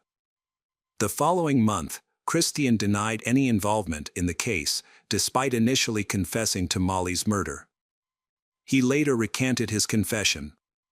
Police made significant progress in the case. They searched Christian's black Chevrolet and discovered blood in both the trunk and on the rims. Testing revealed that the blood belonged to Molly, indicating that she had been in Christian's trunk that night. A series of bureaucratic delays postponed the court case. The public trial of Christian was delayed for several months and moved to another county for safety reasons. In August 2019, Christian's defense team submitted a 20-page motion arguing that his confession should not be used as evidence. They claimed he was not properly informed of his Miranda rights because of his foreign nationality. This means that although he admitted to killing Molly, he did not receive a warning that anything he said could be used against him in court. Therefore, his confession could not be used as evidence. In addition, the judge postponed Christian's trial until 2020 to allow more time to review the case. In 2020, the trial was postponed again. On May 17, 2021, Christian Bahena Rivera's trial finally began. His defense team argued that the police had violated his rights before charging him with murder. They claimed that the police had used illegal interrogation methods to force Christian to confess. When this approach failed, the defense attempted to blame Molly's boyfriend, Dalton, claiming that he had cheated on her 3 years earlier and then killed her. However, Dalton had a solid alibi for the time of Molly's disappearance. Although he was absent from work for nearly 2 hours, several co-workers were able to confirm his whereabouts during that time, and it was clear that he loved Molly very much. Christian eventually testified, but he changed his story. He claimed that 2 armed men came to his house, forced him to drive them until they found Molly, then killed her and forced him to drive to a cornfield, threatening his son's life if he revealed what had happened. Christian's confession, the surveillance footage, Molly's blood found in the trunk of his car, and his own incredible story all pointed clearly to his guilt. On Friday, May 28, Christian Bahena Rivera was convicted of murdering Molly Tibbetts. After just 7 hours of jury deliberation, Christian was found guilty of first-degree murder. He was sentenced to life in prison. After the verdict, Christian's girlfriend, who had been raising their son Will, disappeared from Brooklyn, leaving his son on the farm without a family. With nowhere else to go, Will was eventually adopted by Molly's mother, Laura. This adoption allowed Will to continue his education and move toward a brighter future. Her parents consistently chose love over hate, which helps explain Molly's positive character. The support didn't end there. Hundreds of people came together at the University of Iowa to celebrate Molly's memory. Hello friends, welcome to our channel. Today we're going to take a look at another horrible case with you. The case of Jeffrey Hazelwood. Natalie Henderson, Carter Davis, and Jeffrey Hazelwood are 3 residents of Roswell. Natalie and Carter are friendly, intelligent, and optimistic. Natalie is actively involved in school activities, often representing the school at social events, while Carter balances academics and sports. Jeffrey, on the other hand, struggles with his studies, with his grades and academic performance significantly lower than his peers. As a teenager, Jeffrey was sent to a military-style school, and after graduating, he remained unemployed for several years. He later found a job in government, which allowed him to support himself. Jeffrey had a challenging childhood. He was born on July 10, 1996, into difficult circumstances. His mother, Sherry, was only 19 years old when he was born, and Sherry's partner abandoned her before Jeffrey was born. During her pregnancy, Sherry struggled with drug use. Those around her realized that she was incapable of caring for a child. As a result, when Jeffrey was 6 months old, he moved in with his grandparents. Although Jeffrey's grandparents loved him, his troubled relationship with his mother leading to him being labeled a difficult child. Throughout his teenage years, there were many incidents reported in Jeffrey's family. Jeffrey frequently engaged in dangerous activities. On one occasion, he wrote a note saying he was going to spend a few days in the wilderness testing his survival skills.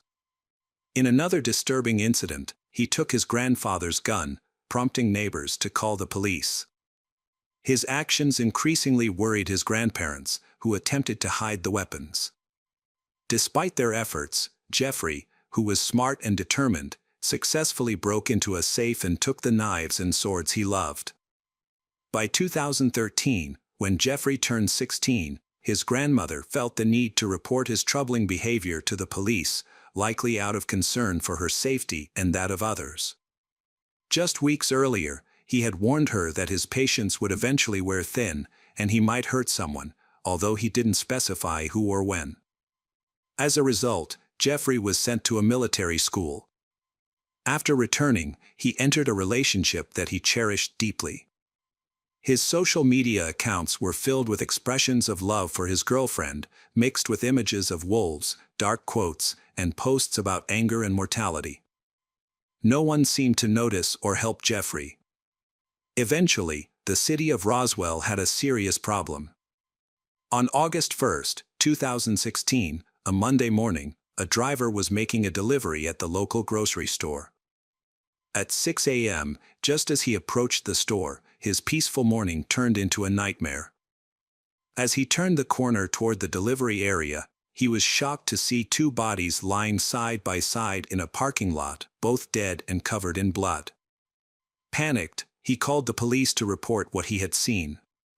Police quickly arrived at the scene and discovered the bodies of two young people. A man and a woman, both dead. Police spotted two cars parked nearby, and when they ran the license plates, they discovered they belonged to Carter Davis and Natalie Henderson. The young couple came from middle-class families, and neither had a criminal record or any violations. The investigation began with a search of the vehicle and a review of surveillance camera footage from the supermarket. The video showed Carter and Natalie driving through the parking lot at approximately 3 a.m. before disappearing behind the building. Additionally, just minutes before they arrived, a silver Honda had parked in front of the store. After Carter and Natalie passed the Honda, a tall man with long, unkempt hair got out of the Honda and followed them on foot, but then disappeared from view of the surveillance camera. His facial features were unclear, and the video did not capture his license plate number. All police could determine was that the car was silver, a 1990 or 1998 model, and had mismatched wheels. Police contacted the Bureau of Investigation for assistance in finding a suspect. The task was difficult because they needed to compile a list of all Honda owners in the city. After sifting through the data, they narrowed the list down to about 650 vehicles and their owners. This process of elimination was long and difficult, requiring patience and effort on the part of the police. However, their persistence paid off. On August 3, 2016, just 2 days after the discovery of Carter and Natalie's bodies, police located a driver's license that belonged to a Honda owner. This owner, Jeffrey Hazelwood, 20, lived in Roswell and was known to police because of his long black hair.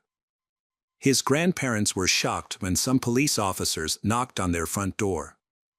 Their surprise quickly turned to concern when the officers asked about their grandson Jeffrey. They informed the police that they did not know where he was. Jeffrey's grandparents said that they had kicked him out of the house 2 days ago. The police then investigated and found that Jeffrey was staying at his girlfriend's house. They knew the address and set up a perimeter around the house. After finding the boy's car parked in the driveway, the police waited nearby, patiently waiting for Jeffrey to show up. Hours later, Jeffrey finally came out of the house, got into his car and drove away. Undercover police observed Jeffrey as he arrived at a gas station, walked around, and changed his clothes. At that point, officers surrounded him and arrested him on suspicion of the murders of Natalie Henderson and Carter Davis before he could react. Initially, Jeffrey denied killing anyone, but after being held for several days, he was questioned by Officer Jennifer Bennett, who was assigned to Jeffrey's case. During this interrogation, several strange details came to light. When arrested, Jeffrey insisted that he was an innocent bystander and that he had not killed anyone. However, during questioning, he claimed that another man had pressured him into committing the crime. As the interrogation continued, he stopped mentioning his accomplice. Additionally, Jeffrey claimed that a voice in his head had told him to kill Natalie and Carter. Despite Jeffrey's numerous lies and confusing statements, Police Officer Bennett was able to piece together what happened on the night of August 1st. Jeffrey said his troubles began when his grandparents kicked him out of the house. To clear his head, he went to a local Waffle House, but since he had nowhere to stay for the night, he decided to park at the local grocery store. He arrived around 3 a.m. and sat in his car. While he was sitting there, 2 cars pulled into the parking lot, drove past him, circled the building. Feeling bored and lonely, Jeffrey decided to follow them on foot.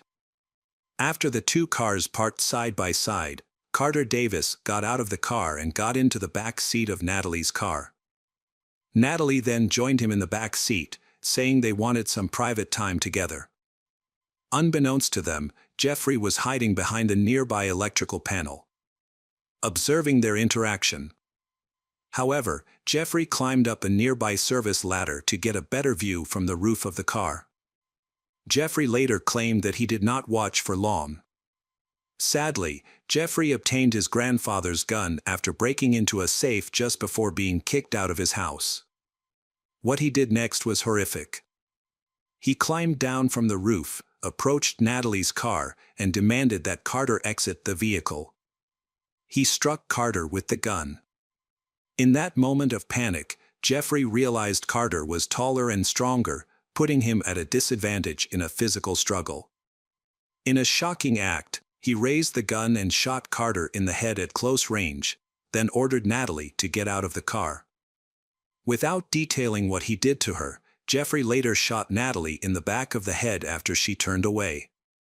After both victims were dead, he ransacked Natalie's car, took her wallet, and drove away. However, Jeffrey's criminal activities did not stop there. That night, he was found at a gas station using Natalie's credit card to fill up his car. Surveillance cameras even recorded Jeffrey wearing a mask to hide his identity. During questioning, he stated that despite having the mask and gun, he did not take any further action. Jeffrey stated that he needed the mask to hide his identity from the person who ordered him to kill Natalie and Carter. After stopping at the gas station, he returned to the bodies. He placed the bodies on the asphalt as they had been found that morning. He then called his girlfriend and asked if he could stay with her until he could sort out his family issues. She had no idea that he had just killed someone, and she welcomed him into her home. Eventually, the police tracked him down and arrested him. During the trial, his behavior was highly erratic. He talked to himself, claimed to hear voices, and even spoke with a British accent, at one point sat shaking, made erratic head movements, and talked to himself. He was also observed conversing with an imaginary dog and pretending to hit it on the head. At a later hearing, Officer Bennett shared Jeffrey's confession, revealing the disturbing details he described about that night. He said he pulled Natalie out of the car, forced her onto the hood, and then shot her in the head. The defense argued that Jeffrey exhibited symptoms of schizophrenia, bipolar disorder, Asperger's syndrome, and dissociative identity disorder.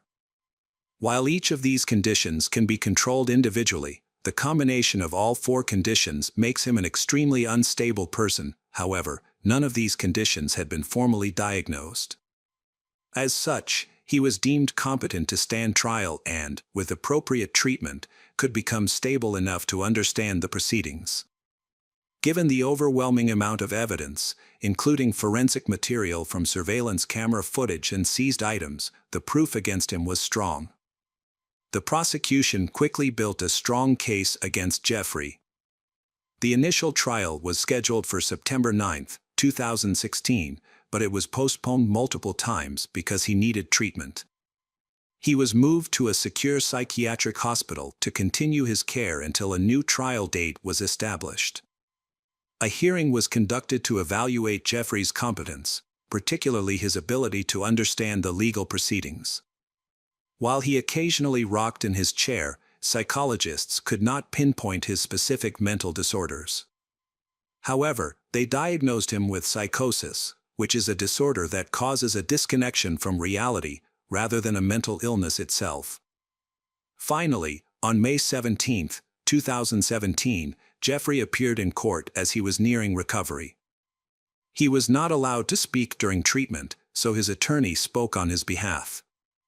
The judge offered him a plea deal regarding the murders of Carter and Natalie, which Jeffrey accepted.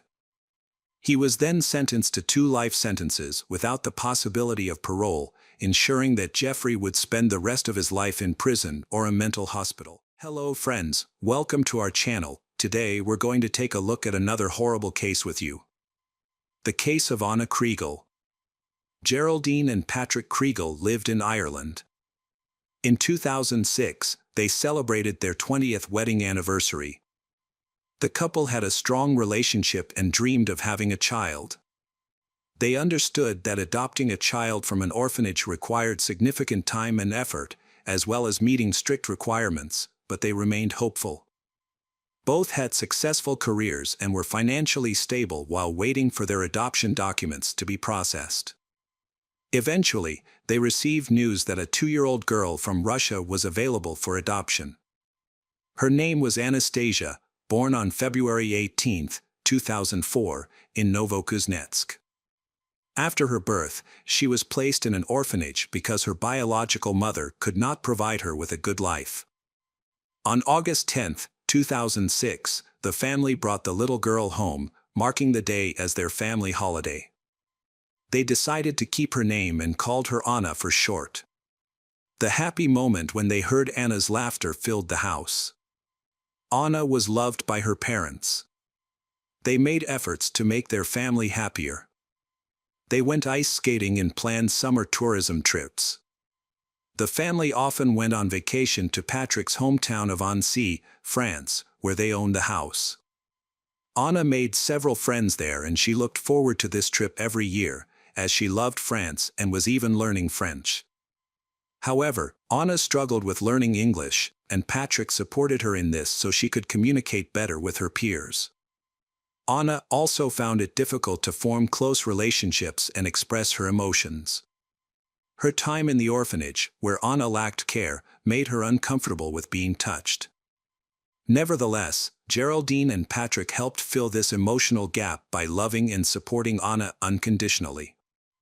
Their nurturing environment, along with educational activities, healthy meals, and sports, provided a strong foundation for Anna's future. During a routine checkup, doctors discovered a tumor in Anna's right ear, which resulted in significant hearing loss in her right ear and partial blindness in her right eye. Despite these challenges, Anna remained an active and cheerful girl. However, her hearing and vision problems affected her ability to learn, causing her to struggle to retain information and resulting in poor grades in elementary school. To keep up with her classmates, Anna sought professional help until the end of 3rd grade. One day, while walking home and enjoying her favorite music through her headphones, Anna suddenly encountered 4 boys blocking her way. They mocked her and even pinched her, causing her to run home in tears and tell her mother everything. Worried, Geraldine and Patrick decided to take action and file a complaint against the boys. To keep Anna safe, her parents decide to take her to school and pick her up every day, but this makes her an easier target for teasing, much to the distress of Geraldine, who feels heartbroken over her daughter's misfortune. As time passed, Anna began to harm herself to cope with her emotional struggles. her parents became increasingly alarmed, worried that she might take more drastic actions. Geraldine's only wish was for her daughter to find happiness. After a while, Anna started to improve. She made new friends, people she enjoyed sleeping over, going for walks, watching movies, and chatting with. As Anna's high school years were coming to an end, Geraldine wanted to help her prepare for her upcoming test on May 13, 2018. They usually spent the weekends doing homework together, and even though Geraldine was very busy, he always made time to study with Anna. However, this weekend, they decided to take a break. They turned on the TV, made popcorn, and cuddled up while watching a movie. Anna's cousins joined them, and Geraldine ordered pizza. The kids played games while the adults relaxed with wine and snacks. The house was filled with laughter and fun, and no one could have predicted what would happen next. On May 14, 2018, the day started like any other. Geraldine took the train to Dublin, while Anna went to school. After lunch, Anna had an appointment with a psychologist. Meanwhile, Patrick, who was already retired, decided to sleep in. Classes ended at 4 p.m., and Anna tried to call her mother, but Geraldine was in an important meeting and couldn't answer. She sent Anna a message saying she would call back later. When Anna gets home, she finds her father Patrick relaxing in the garden. Patrick is surprised to see Anna, coming home with a boy he has never seen before. Anna is clearly excited. She whispers something to the boy, grabs her favorite sweater, and tells her father she will be home soon. Patrick reminds her that she needs to study, which she has forgotten. Patrick watches as they leave for the park, and that is the last time he sees his daughter. At first, her father wasn't concerned because the park was only a 20-minute walk away. At 5:10 p.m., Geraldine returned home and attempted to call Anna, but she didn't pick up. After some time, she gave up on calling, assuming Anna would return soon. When Anna still hadn't come home, Patrick told his wife that Anna had gone to the park with a guy. This was unusual. Geraldine quickly sent Anna a text asking her to come home but got no reply. This silence worried her parents. Geraldine felt anxious due to past experiences where her daughter faced ridicule for her illnesses. Worried, Geraldine went to the park but couldn't find Anna. The parents began driving around the neighborhood searching for her. Their anxiety grew when they realized they knew nothing about the guy Anna had been with. By 9 p.m., they reported Anna missing to the police, stressing that she hadn't answered any calls or messages, which was very unlike her. They also informed the police about the unknown guy.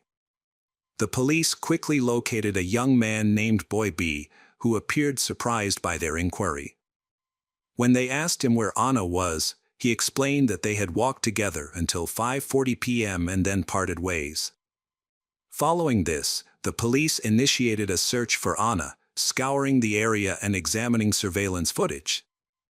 Patrick and Geraldine, Anna's parents, provided photos, including one of her wearing the black sweatshirt she had on when she left that evening. While the police analyzed video footage that showed Boy B and Anna in the park around 5 p.m., they noticed that at 5:14 p.m., the two left the park through a different exit, and after that, Anna seemed to have disappeared without a trace. The investigation was accelerated when a witness reported seeing the couple in the park.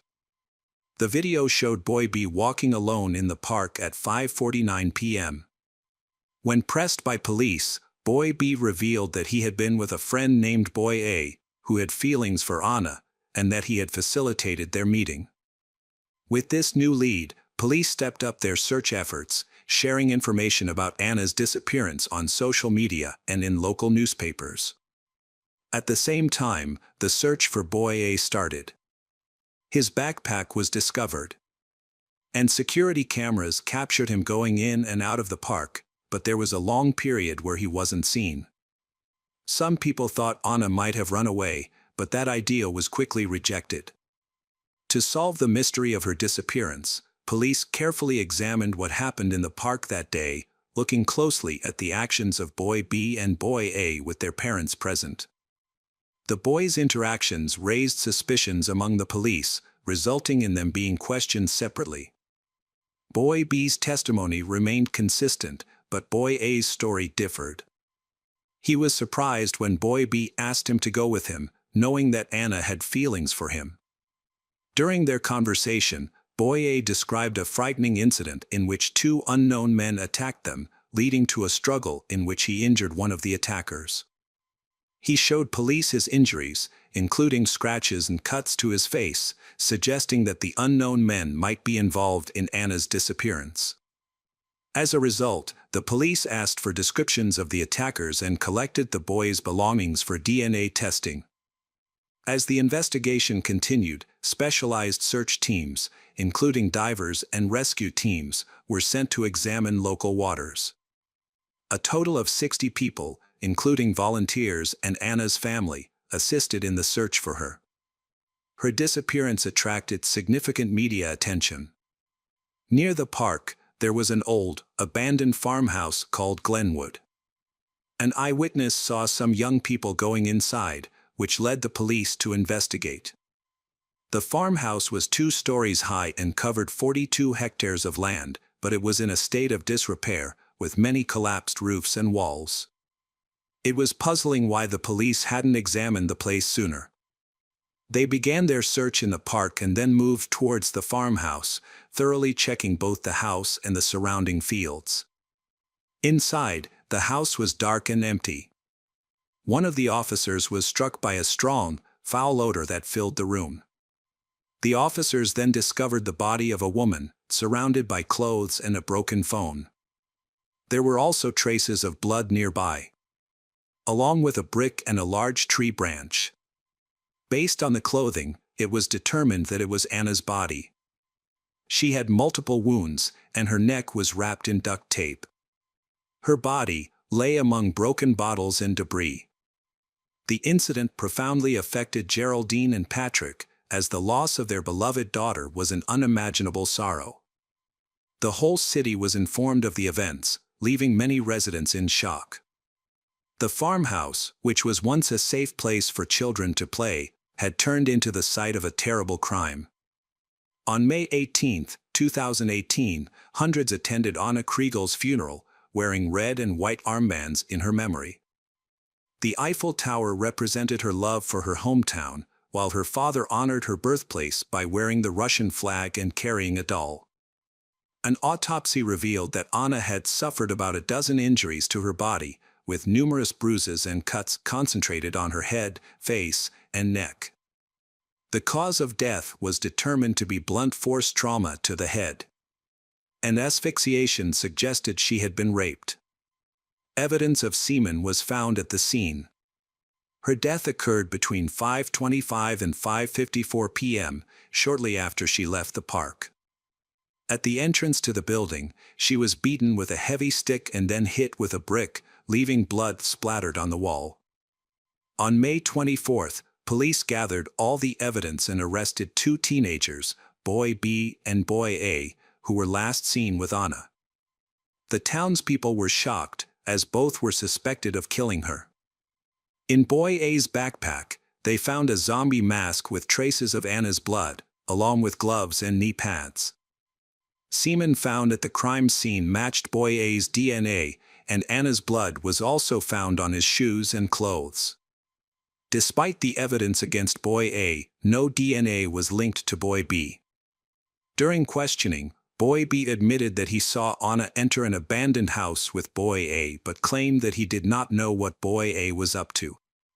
Boy B wanted to enter the house but was frightened when he heard screaming coming from the entrance. He then sees Boy A tearing Anna's clothes, realizing the danger, but Boy B does not speak up, even though Anna's fate depends on his actions. Both boys were released on bail while awaiting their trial, which caused frustration among local residents. People became increasingly concerned for their safety, especially since the identities of the boys had not been made public.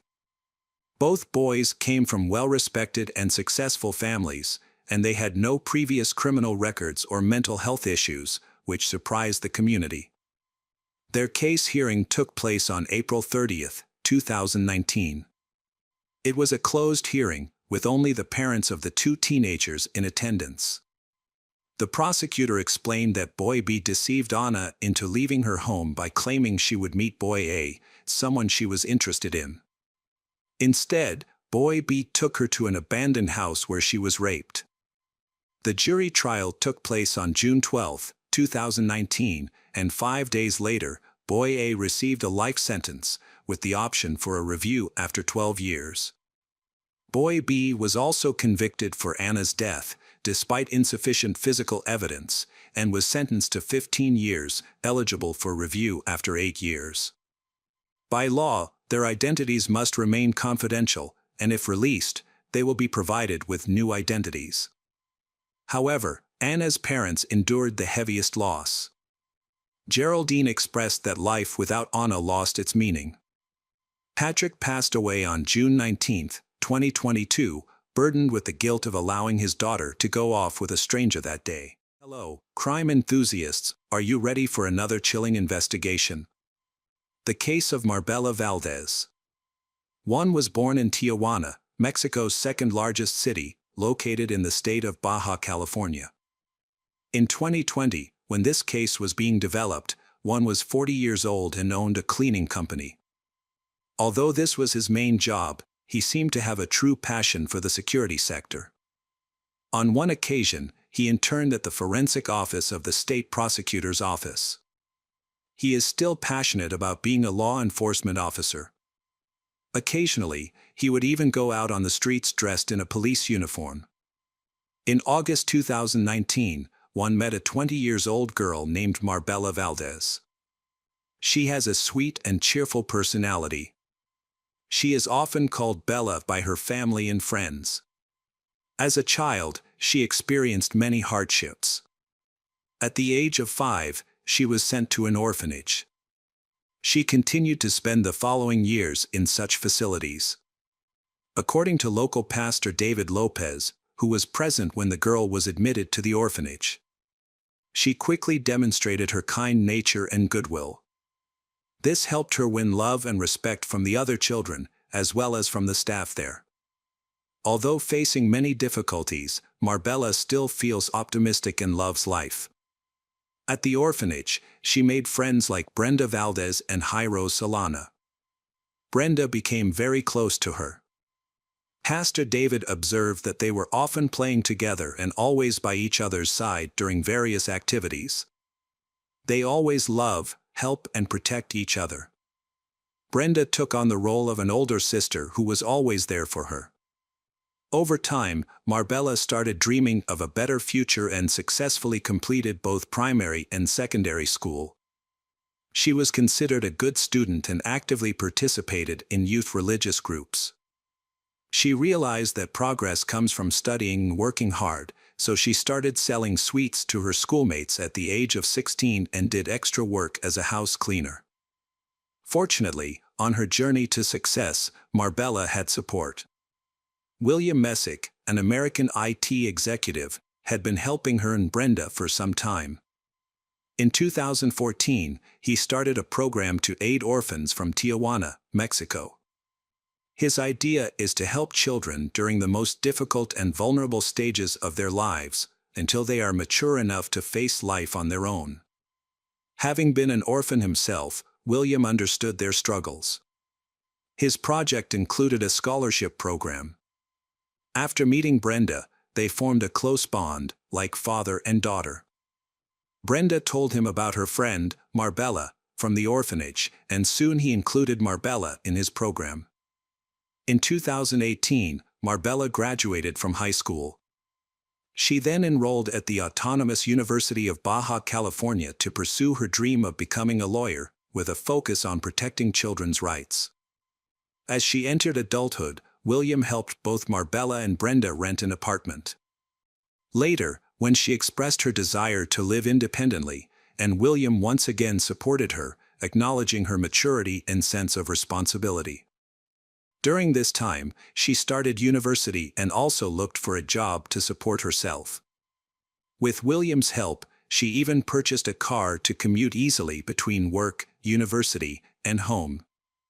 Marbella started working at a gas station owned by Randy Chicas, a Mexican company that supports women. Her shift began at 5:30 a.m. and ended at noon. After lunch, she would head to the university to study law. Despite her packed schedule, but she made time for church services. It was at the gas station that she met Juan, who owned a cleaning company. One day, he stopped by to fill up the company car. He was immediately attracted by the friendliness and charm of Marbella. From then on, he made it a point to visit the station almost daily, filling up his cars and trying to strike up a conversation with Marbella. She treated him with the same courtesy and smile she gave to all her other customers. Soon, Juan started giving Marbella gifts, such as sweets, toys, and chocolate. He even brought breakfast for her and other female employees. She told William, who she thought of as her father, about Juan's actions. William warned Marbella to be careful since Juan was much older. However, she said she wasn't interested in Juan. For she, a 20-year-old girl, the attention of an older person like Juan seemed funny and even ridiculous. Her colleagues also found the situation funny. Everyone considered Juan to be a friendly and respectable person, not a threat to young girls. Marbella made it clear she wasn't interested in Juan and often turned down his invitations to meet. Juan didn't take these rejections well, and his behavior started to change. Marbella noticed that Juan would often follow her after her shift at the gas station. He seemed to always know her whereabouts and would appear, asking her to go with him. There were times when she suspected he of following her home. She mentioned this strange behavior to her colleagues. On Wednesday, February 5, 2020, Marbella failed to show up for work at the gas station and did not contact anyone to explain her absence. Marbella and her friend Brenda, although not living together, would meet up several times a week. Brenda had a young son whom Marbella adored and visited often. They would talk on the phone daily. Brenda, who worked the night shift, would usually call Marbella every morning after returning home. That Wednesday, Brenda and Marbella didn't talk as usual. Brenda woke up around 9 a.m. to find a message from Marbella saying she had a stomach ache and wouldn't be going to work.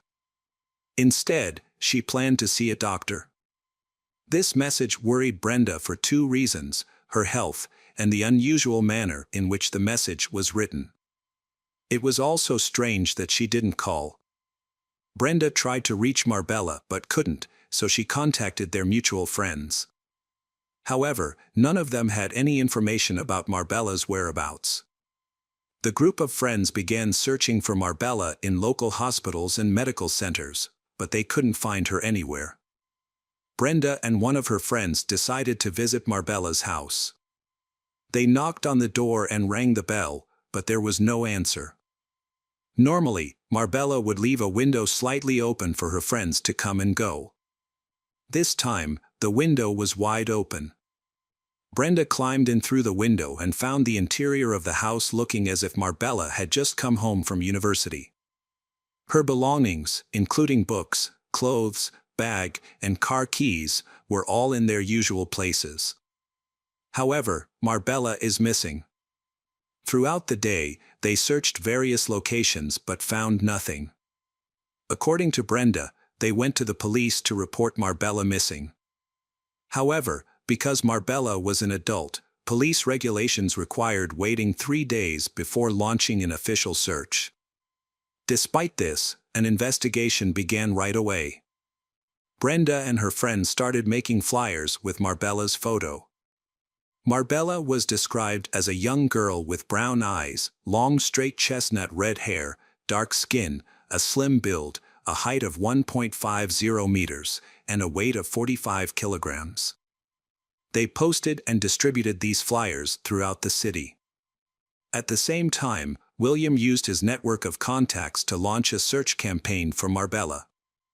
Along with Brenda, they even attempted to hack into Marbella's phone to determine her location, but this was unsuccessful. In a later interview, Brenda mentioned that even Juan's behavior became more suspicious. 3 days after Marbella's disappearance, on February 8, the police received a call from a man who reported finding a woman's body in a dump in the Colonia Te Colet area. This location was over 26 miles from Marbella's house in southern Tijuana and was so remote. It took the police a long time to locate this site, but they eventually arrived. Among a pile of garbage, they discovered a large black bag containing the body of a young woman. She was dressed in blue pajamas with images of black puppies and animal print slippers. The body was almost face down, with the legs tied with a yellow cord and the hands tied behind the back with a pink scarf wrapped. The body was taken to the morgue for examination, while investigators collected evidence at the scene. After finding the body, police informed Brenda that the body's characteristics matched the description of Marbella. Brenda and William immediately went to the morgue, but were told they had to wait until the next day to examine the body. Juan unexpectedly appeared and helped them gain access to the morgue. Unfortunately, they determined that the body was that of Marbella. At that time, Juan did not know that Brenda and Marbella's friends had reported him to the police, as they suspected him of stalking Marbella. The police requested permission from Marbella's family to carry out a forensic examination and conduct other investigations to collect evidence. The examination of Marbella's remains took about 5 days. Mourning began on February 13, 2020, and continued until February 14. Juan attended the wake and funeral, he wearing a T-shirt with her image. This made her friends extremely angry. Despite their anger, they remained silent, follow the instructions of the authorities so that he does not become suspicious, as they feared he might escape before sufficient evidence was collected for his arrest. At Marbella's funeral, Jose Ruiz, a close friend of hers, spotted an individual with scratches on his neck. This man behaved strangely, repeatedly approaching the coffin, threatening people with a knife, and offered to carry flowers to the cemetery in his car. Meanwhile, police are still trying their best to investigate Marbella's death. Forensic results revealed that she died from asphyxia due to severe compression of her neck, which blocked her air supply. She also suffered serious blows to the abdomen, causing damage to her internal organs. In front of the University of Baja California, Marbella's classmates held a memorial in her memory. They emphasized that she was a victim of violence by men, a serious problem taking place across Mexico.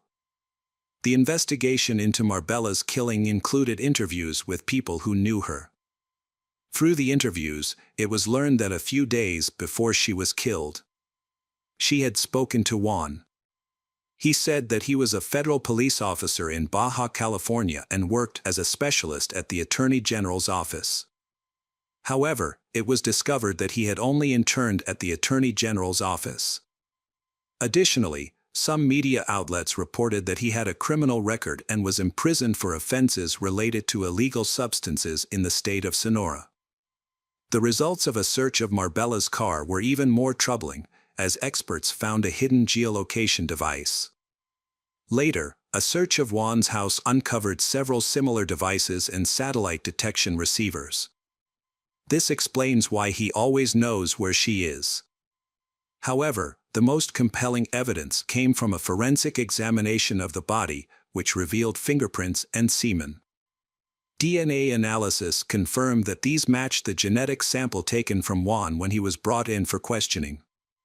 An analysis of Marbella's mobile phone showed that her phone and Juan's were always in the same locations during her disappearance. This shows that he used her phone to send messages to her friends. A few days after the funeral, Juan was charged with the murder of Marbella, and on February 22, 2020, he appeared in court for the first time. During this hearing, it was revealed that after her disappearance, he contacted the state attorney general's office several times to ask about the investigation's progress. He also expressed his wish that the person responsible for Marbella's death would not be punished. The authorities stated that Juan had always been the main suspect in the case, due to previous reported incidents of harassment. It was said that he was obsessed with Marbella, even though he had known her for only 5 months. Since then, he had been under police surveillance. According to the investigation, he allegedly entered her house and kidnapped her. The incident occurred between February 5th and 8th in the Sai Kotlef Aliman neighborhood, where Juan lived. There he kept she, exerting physical and sexual violence, which caused injuries to her face, stomach, and genitals, ultimately leading to her death. The conclusion in the case was that Marbella died of lack of oxygen, caused by compression of the neck, which blocked the airway and blood vessels. She also sustained severe bruising to her abdomen, causing damage to internal organs. Juan's DNA matched semen found in Marbella's body, and a considerable amount of tissue was found under her fingernails, indicating a struggle. During the hearing, mobile phone tracking data revealed that Juan and Marbella's phones were together starting from the morning of February 5th. The body was discovered at Marbella's home. Another important clue is that their phones were also together on February 2nd. This was also the day Marbella reported her house and car keys missing. On February 27th, at a hearing in the Superior Court of Tijuana, Judge Daniel Aguilar Patina concluded there is enough evidence to accuse Juan of killing Marbella. The judge highlighted that Juan deliberately misled everyone about Marbella's whereabouts, pretending to be worried in front of her family and at the gas station, while he actually knew what was going on. He was temporarily detained in MIAs, but maintained his innocence regarding. His trial occurred from September 14 to 29, 2022. Over 2 years after the incident, forensic evidence and testimony from people close to Marbella were presented. It was discovered that on the morning Marbella went missing, a colleague had called her, noting that she had not been to the gas station. She only managed to say she was unwell before the connection was broken. Her friends described her as a wonderful person and identified Juan as a harasser. She never believed she was in danger, so she didn't file an official complaint against Juan, she thinking he would lose interest after her repeated rejections. Other witnesses mentioned that he often pretended to be a law enforcement officer, but he was just an intern at the University of Justice. After reviewing all the evidence and listening to the testimonies, Judge Marta Elvia Luna Vargas declared that Juan committed the horrendous crime, he that took Marbella's life. She then sentenced Juan to 42 years and 6 months in prison for the murder of Marbella Valdez. Hi everyone, thanks for returning. Let's unravel another horrible case. The case of Mariana Jocelyn Baltira. Mariana Jocelyn Baltira was born on October 24, 2000, in Morelos, a city in the state of Mexico. She was the eldest of 2 children. Her mother, Syra, had a difficult time giving birth to she, as she was born much earlier than expected. At birth, she has very low weight, causing doctors to be concerned about her chances of survival, and they expressed this to her parents. Mariana spent her first 2 months in a hospital's special ward for premature infants. Her mother prayed constantly for her recovery, and prayers were answered. Her condition improved rapidly, she gained weight, and by New Year's 2001, she was discharged home. So, the girl's parents celebrated the holiday with their daughter. While she grew up slim and beautiful, her health remained fragile from an early age. When Mariana was 4 years old, her family welcomed a second child, a baby boy named Bernardo. She adored her younger brother and helped her parents care for him from an early age. The 2 sisters were extremely close and almost inseparable. At the age of 6, Mariana was diagnosed with epilepsy, which required her to take regular medication to reduce the chances of seizures.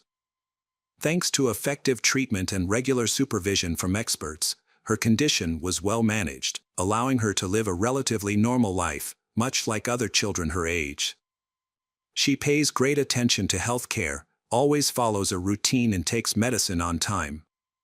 Mariana draws very well and loved music.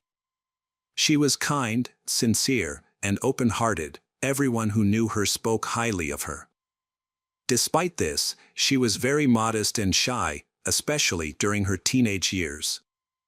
She had only a few close friends, rarely went on dates, avoided parties, and hardly interacted with boys. She preferred spending time at home with her family. Petite and delicate, she looks much younger than her actual age. Although she is 16, she is often mistaken for being 13. Her care and love for animals is demonstrated by her regular care of homeless animals, feeding them, treating them, and finding them a safe home. While in high school, she dreamed of becoming a veterinarian to provide professional care to animals in need. Mariana's parents often described her as too naive and trusting. This made them worry that someone would take advantage of her innocence and harm her. The neighborhood where her family lived was generally peaceful, and most of the residents know each other. However, their street was lined with many shops employing migrant workers, often unofficially. Some of these workers even lived inside the shops because they lacked housing. Of course, among these workers there are those with criminal records. However, the shop owner sees no problem with these workers, as long as they perform their duties responsibly. About 50 meters from Mariana's house is a butcher shop where her parents often go to buy meat. The shop owner employed 4 workers, 2 locals who managed the sales and 2 outsiders who handled unloading, preparing the meat, and cleaning the shop. The outsiders lived in an attic on the shop's 2nd floor. As Mariana grew up, her parents occasionally asked her to do errands, such as buying meat at this butcher shop. There, she repeatedly encountered Juan Cruz Quintero Martinez, a handyman who lived on the 2nd floor. Just his appearance was enough to make her extremely scared. She often told her parents about this, describing his sinister gaze that made her blood run cold. However, he never approached or interacted with her, he only looked at her. Since there was no specific reason to accuse him, her parents decided it was best to not let her go to that store anymore.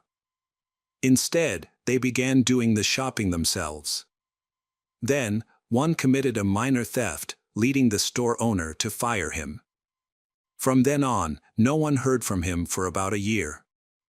However, at the start of summer 2017, he showed up at the store again, asking his former employer for his job back.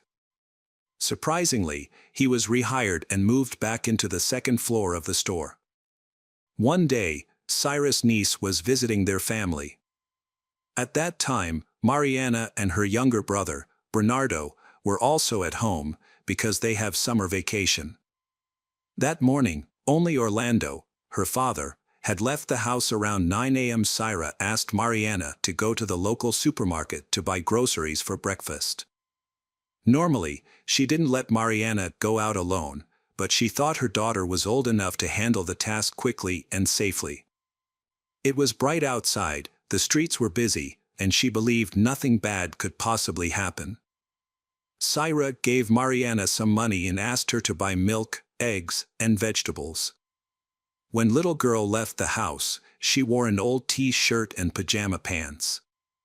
The store was less than a few hundred meters away, so the trip to buy the groceries and return home in no more than 30 minutes. However, when an hour passed and little girl still hadn't returned, Syra became worried.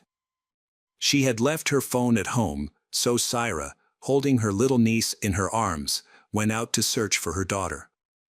Syra walked to the store and asked the cashiers if they had seen Mariana, a young girl wearing glasses. They told Cyrus that the girl had been there, bought the groceries a couple of hours ago, and left. At that moment, Syra began to realize that something terrible had happened to her daughter. She hurried back home, asked Bernardo to watch over her niece, and went out again to continue the search. Syra began asking neighbors, street vendors, and passers-by if they had seen Mariana. However, the little girl seemed to have disappeared without a trace. Immediately after that, Syra immediately contacted the police and called her husband, Orlando. He took a break from work and rushed home to help search for Mariana. By the time the police arrived, dozens of neighbors, along with relatives and friends of the Baltira family, joined the search for Mariana. They distributed flyers with her picture. Initially, police asked the parents if their daughter might have gone on a date, met a friend, or visited someone. Her parents firmly denied these theories, insisting that she would never leave without informing them, especially since she had gone to the store in home clothes and carry a grocery bag. The area where Mariana disappeared had surveillance cameras, but almost none of them were functioning. Despite searching all day, no clues or traces of little girl were found. As night fell, the initial anxiety and panic turned into despair. The parents began to fear the worst, that their daughter would no longer live. On July 28, around 8 a.m., Mariana's parents received a call from a relative who lived nearby. The relative informed them that several police cars had arrived at the butcher's shop. Then, they quickly got ready and went to the scene. However, the police did not allow them inside, claiming that the situation had nothing to do with their daughter. Despite this, they were still resolutely not to leave. A few minutes later, after inspecting the premises, a police officer approached Mariana's father, Orlando, and informed him that the body of a young girl, matching the description of Mariana, had been found on the second floor of the building. The body was lifeless and severely mutilated. Orlando was asked to come inside for identification, but the officers strongly advised against it, warning that the scene was extremely gruesome. When Orlando entered and saw the body of his beloved daughter lying in a pool of blood, he felt like the whole world had collapsed. He was at a loss as to how to break the sad news to his wife, who was waiting outside. The cause of death was determined to be massive blood loss from a deep wound to the stomach. It was later discovered that the criminal had cut out the girl's stomach while she was still alive and left her to bleed to death.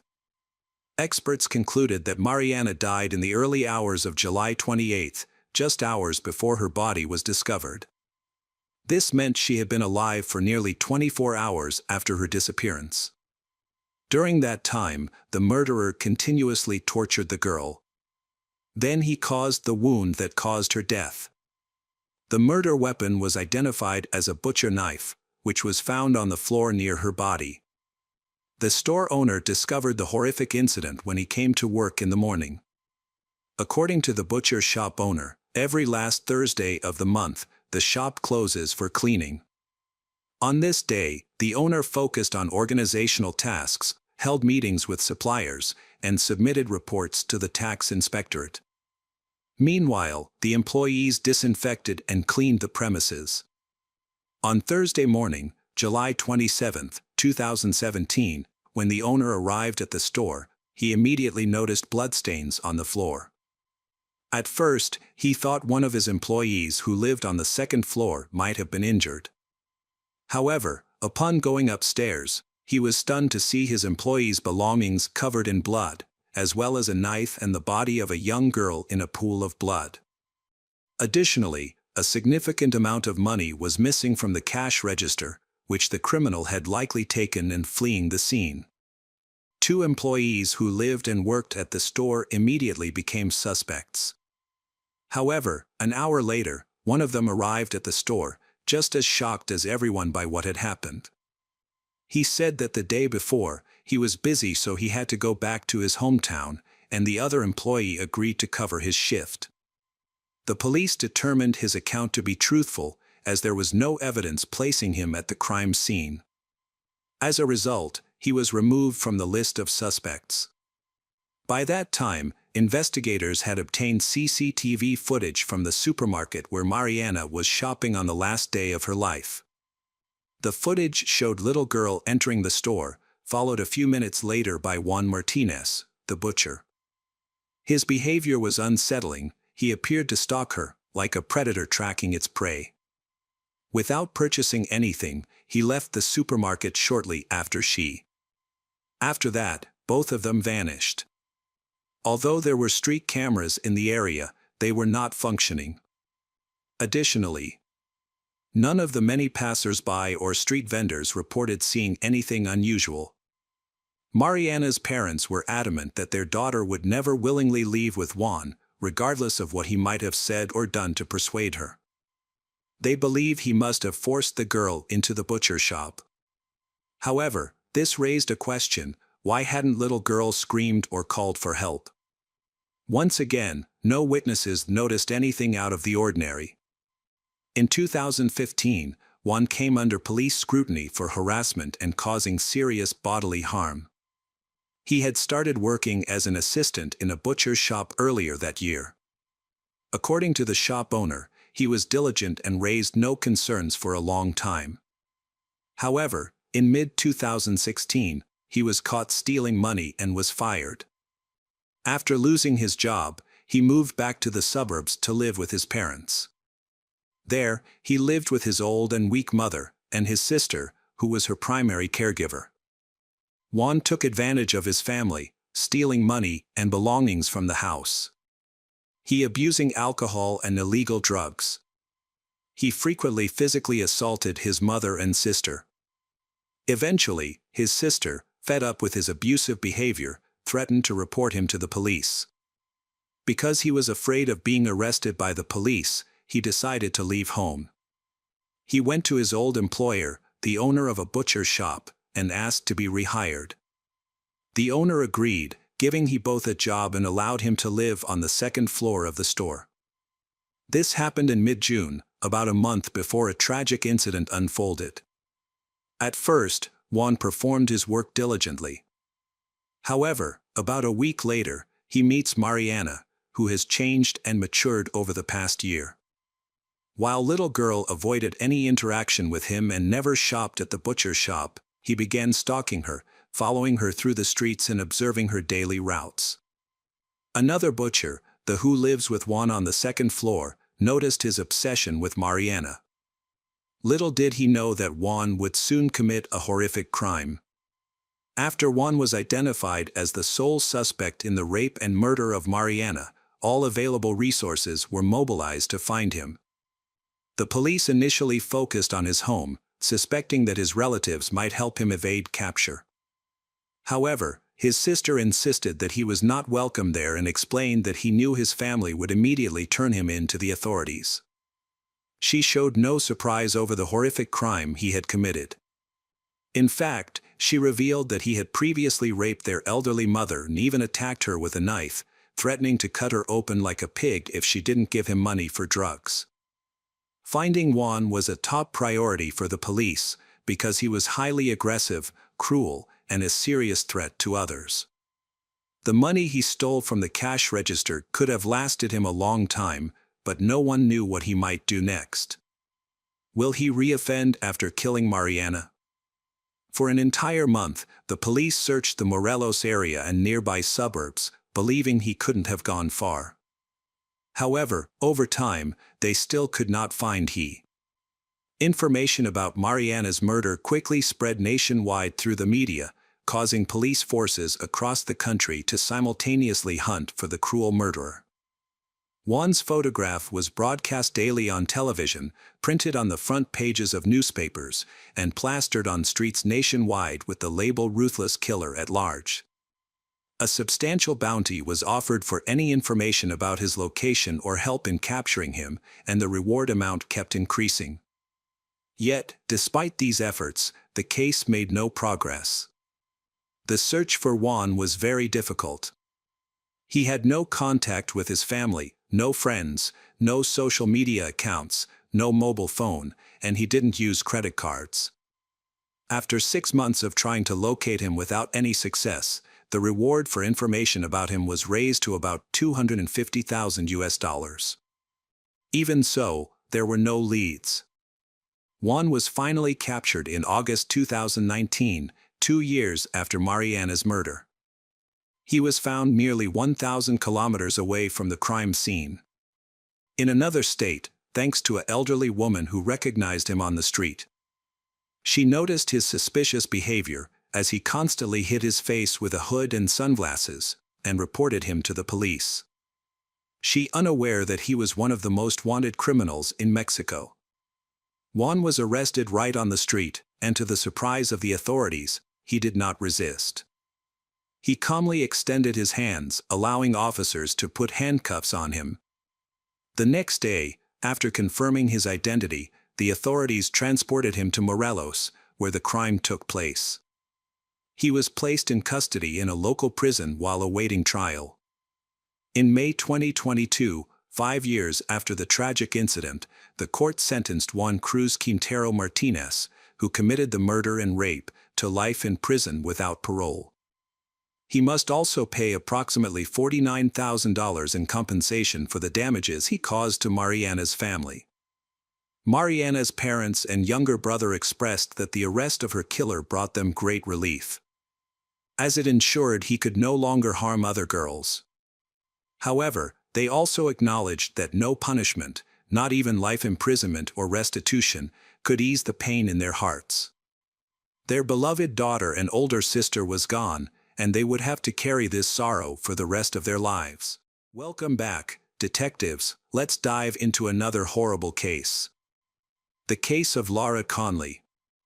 Laura Conley was born on March 15, 1978, in the United States as the third child of Carlene and James Conley.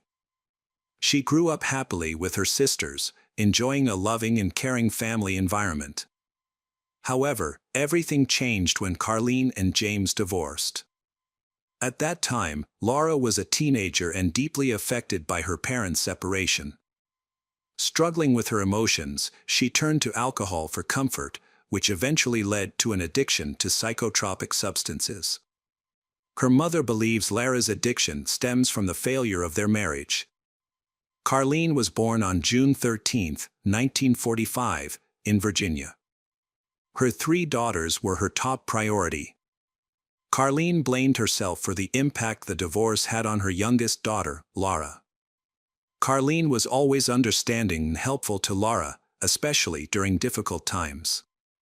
Family members and close friends often noted Laura's irritable behavior, while Carlene's other daughters married and became independent. Laura continued to live in the family home in Kentucky. She was unemployed and required constant care. Laura believed she was mentally ill and frequently sought medical help for her medications. However, there came a point when her healthcare providers stopped prescribing her these medications. Desperate to get her medications, Laura began breaking into neighbors' homes to steal any pills she could find. Laura often took advantage of her mother's kindness, constantly calling her at work and causing disruptions that forced Carlene to quit her job. In 2008, Laura was convicted of petty theft, but she was quickly released because her mother posted bail. Unfortunately, the situation got worse. Laura not only verbally abused her mother, but also physically abused her. Although Laura physically harmed Carlene on several occasions, Carlene still did not report her daughter or ask her to leave the house. When an incident occurred, Laura needed a mental health evaluation, but Carlene still welcomed her daughter back home, feeling obligated to take care of Laura. It is common for parents who have experienced violence from their children to hesitate in reporting the incidents. They often fear that doing so may harm their relationship with their child. However, this reluctance can endanger their own safety.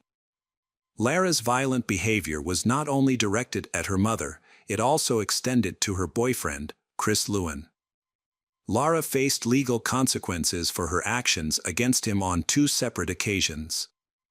One notable incident occurred in late October 2014. Laura woke Chris while he was asleep and accused him of cheating, leading to an argument that turned physical. During the confrontation, Laura not only bit Chris but also used a kitchen knife to lightly cut his hand. As a result of the incident, Laura was given a light sentence in order to attend anger management therapy. However, court records indicate that there is no evidence that she continued to participate in the program. At age 35, Laura continued her behavior. On January 7, 2015, she was arrested again for biting her boyfriend's finger when he intervened to stop her from attacking Carlene. He could not understand why Lara was so deeply hostile towards her mother. Carlene had always been a caring, devoted mother to her 3 daughters and proud of her 5 grandchildren. She worked hard to support Lara and give her the help she needed to overcome her difficulties. Unfortunately, despite Carlene's unconditional love and good intentions, Lara began to abuse her mother over time. 5. Lara called 911 to report an incident at her home. She informed police that a home invasion had occurred, resulting in her mother being shot to death. Officers from the Independence, Taylor Mill, and Covington police departments quickly arrived at the scene. They witnessed a horrific scene, Lara covered in blood, and her mother, 69-year-old Carlene Conley, lying on the kitchen counter with multiple stab wounds and in critical condition. When police asked Lara what had happened, she claimed she did not remember because she had been unconscious. She mentioned that about 2 hours before the incident, several people had knocked on her door asking for candy, which was common on Halloween, even though the holiday was still far away. She provided police with a description of the suspect, which led to a search of the area. However, police were unable to find anyone matching Lara's description. To continue the investigation, police took Lara to the police station for questioning.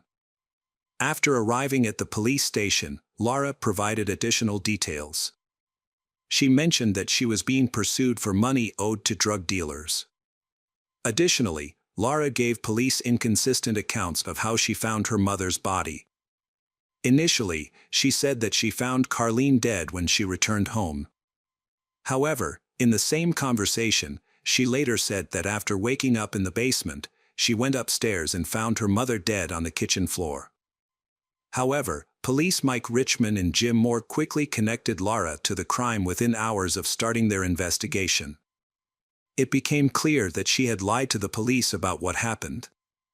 The evidence showed that there had been no break-in, no fingerprints were found on the doors or windows to suggest that anyone else had been there.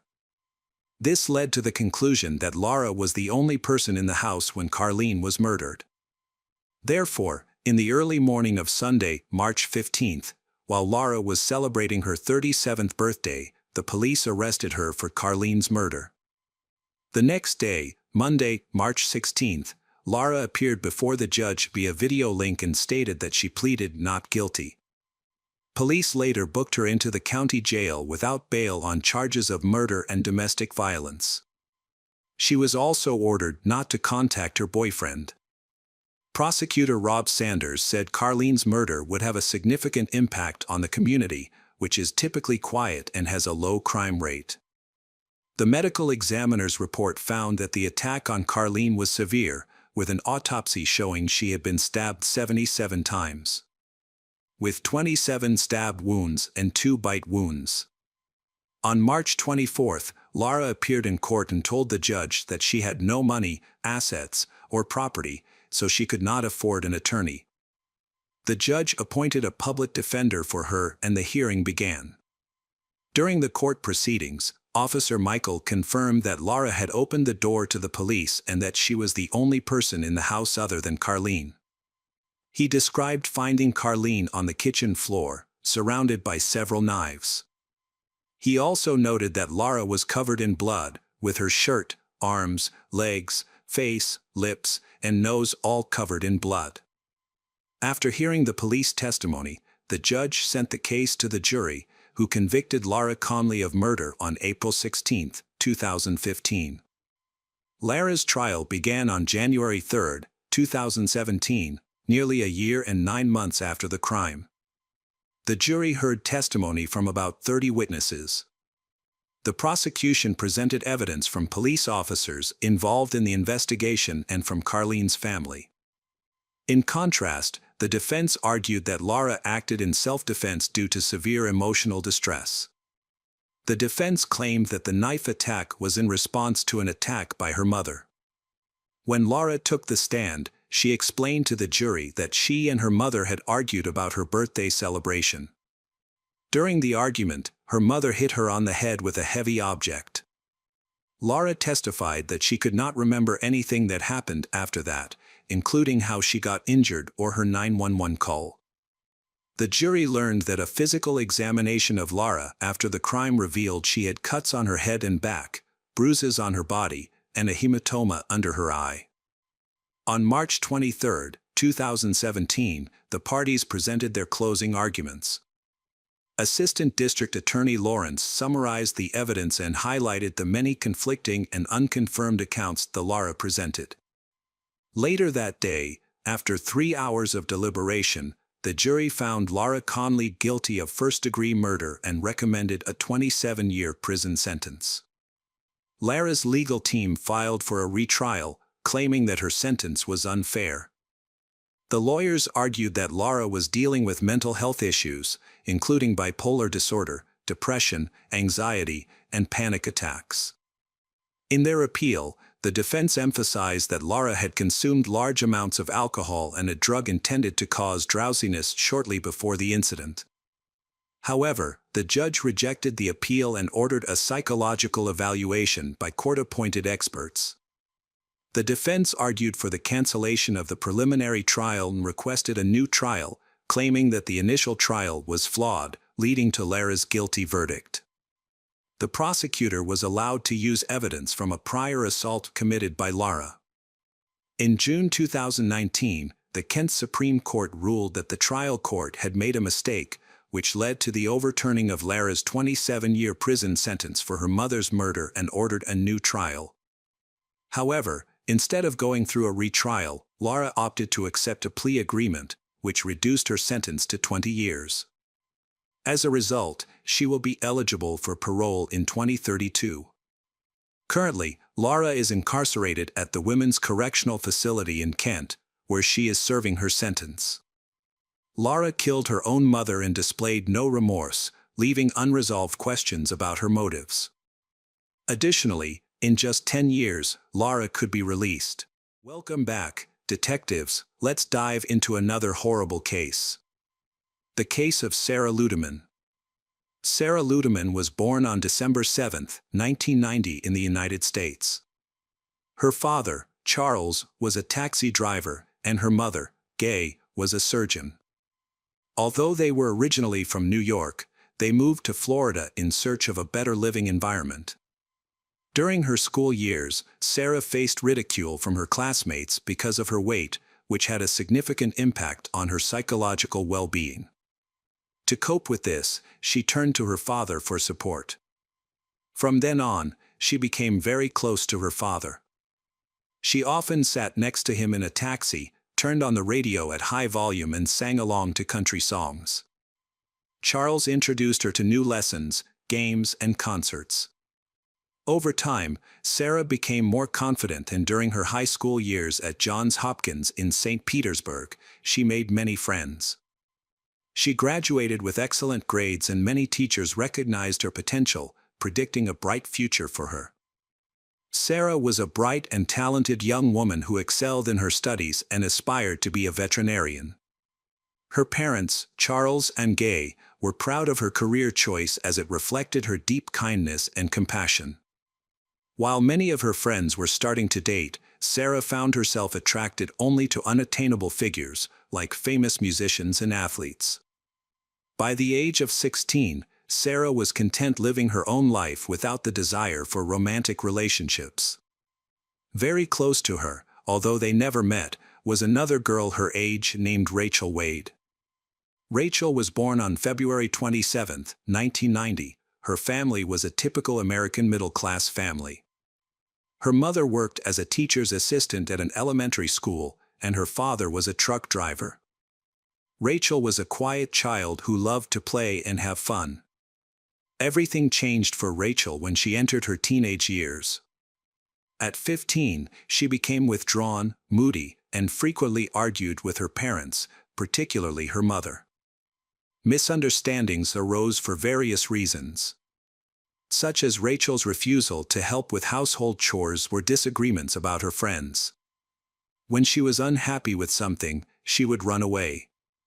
At first, her parents, Barry and Janet, searched for her on their own, but when Rachel began to disappear more frequently, they felt compelled to call in the police.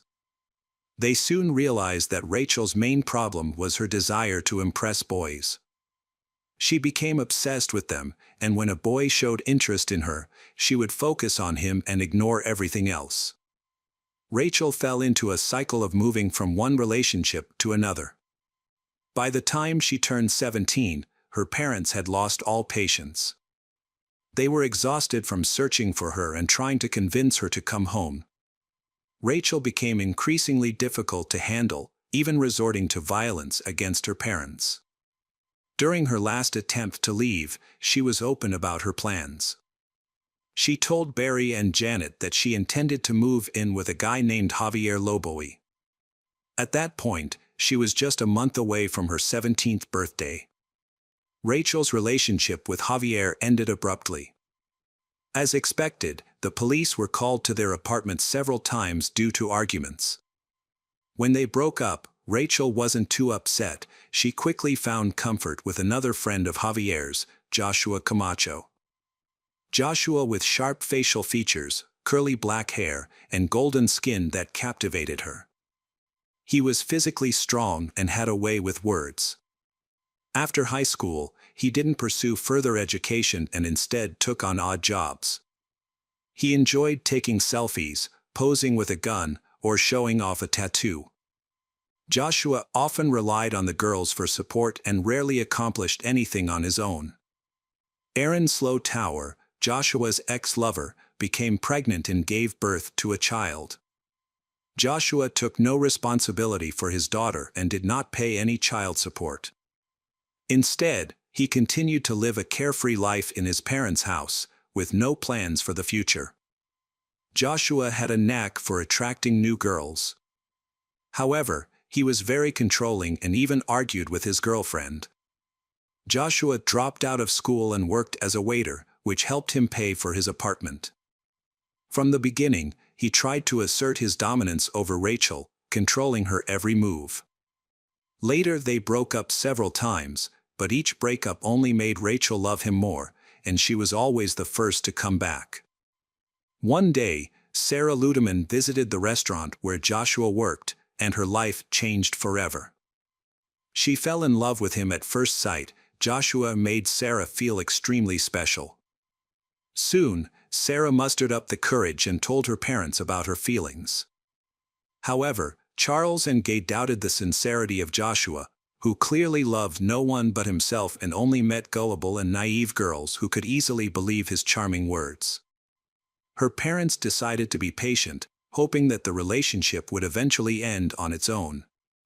However, this did not happen. The teenage love story continued to develop. It got to the point where Sarah transferred to another school to be closer to Joshua. Although her parents disapproved of this decision, they held on to the hope that their daughter would eventually realize the truth and that things would return to normal. During the first 6 months of their relationship, Joshua and Sarah frequently argued in public, often so violently that the police were called. One day, Sarah got into a fight with Erin, the mother of Joshua's daughter. During the argument, Joshua became angry and punched Sarah in the face, but she did not press charges. It's unclear how he managed to manipulate all 3 women, but it seems the 3 girls' different schedules made it easier for Joshua to deceive. Sarah had to be home by 11 p.m. at the request of her parents, while Erin worked 2 jobs and was only free at night.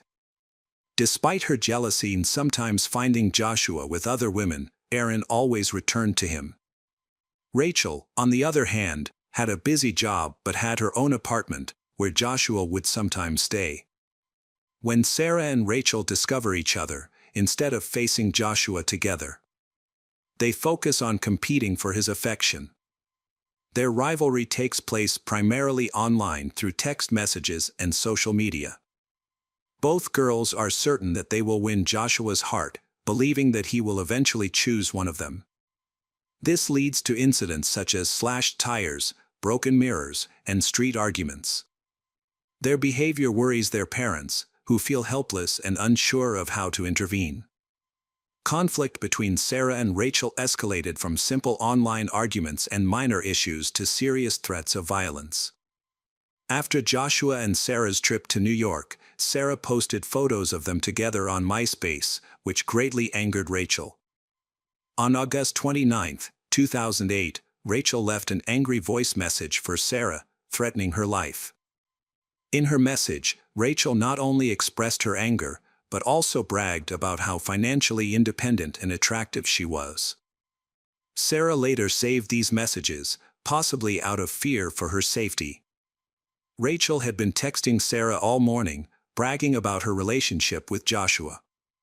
Sarah's best friend Ashley had been encouraging her to get over Joshua for the past few months, reminding her that she deserved better, but Sarah never took her advice. During lunch, while the other students were in the cafeteria, Sarah cried in Ashley's arms.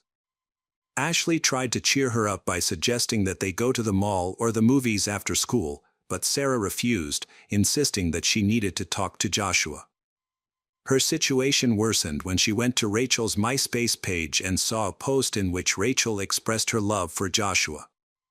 Although Rachel did not mention him by name, Sarah immediately realized who she was referring to. Frustrated, Sarah sent Joshua several text messages but received no response. She then accused him of ignoring her.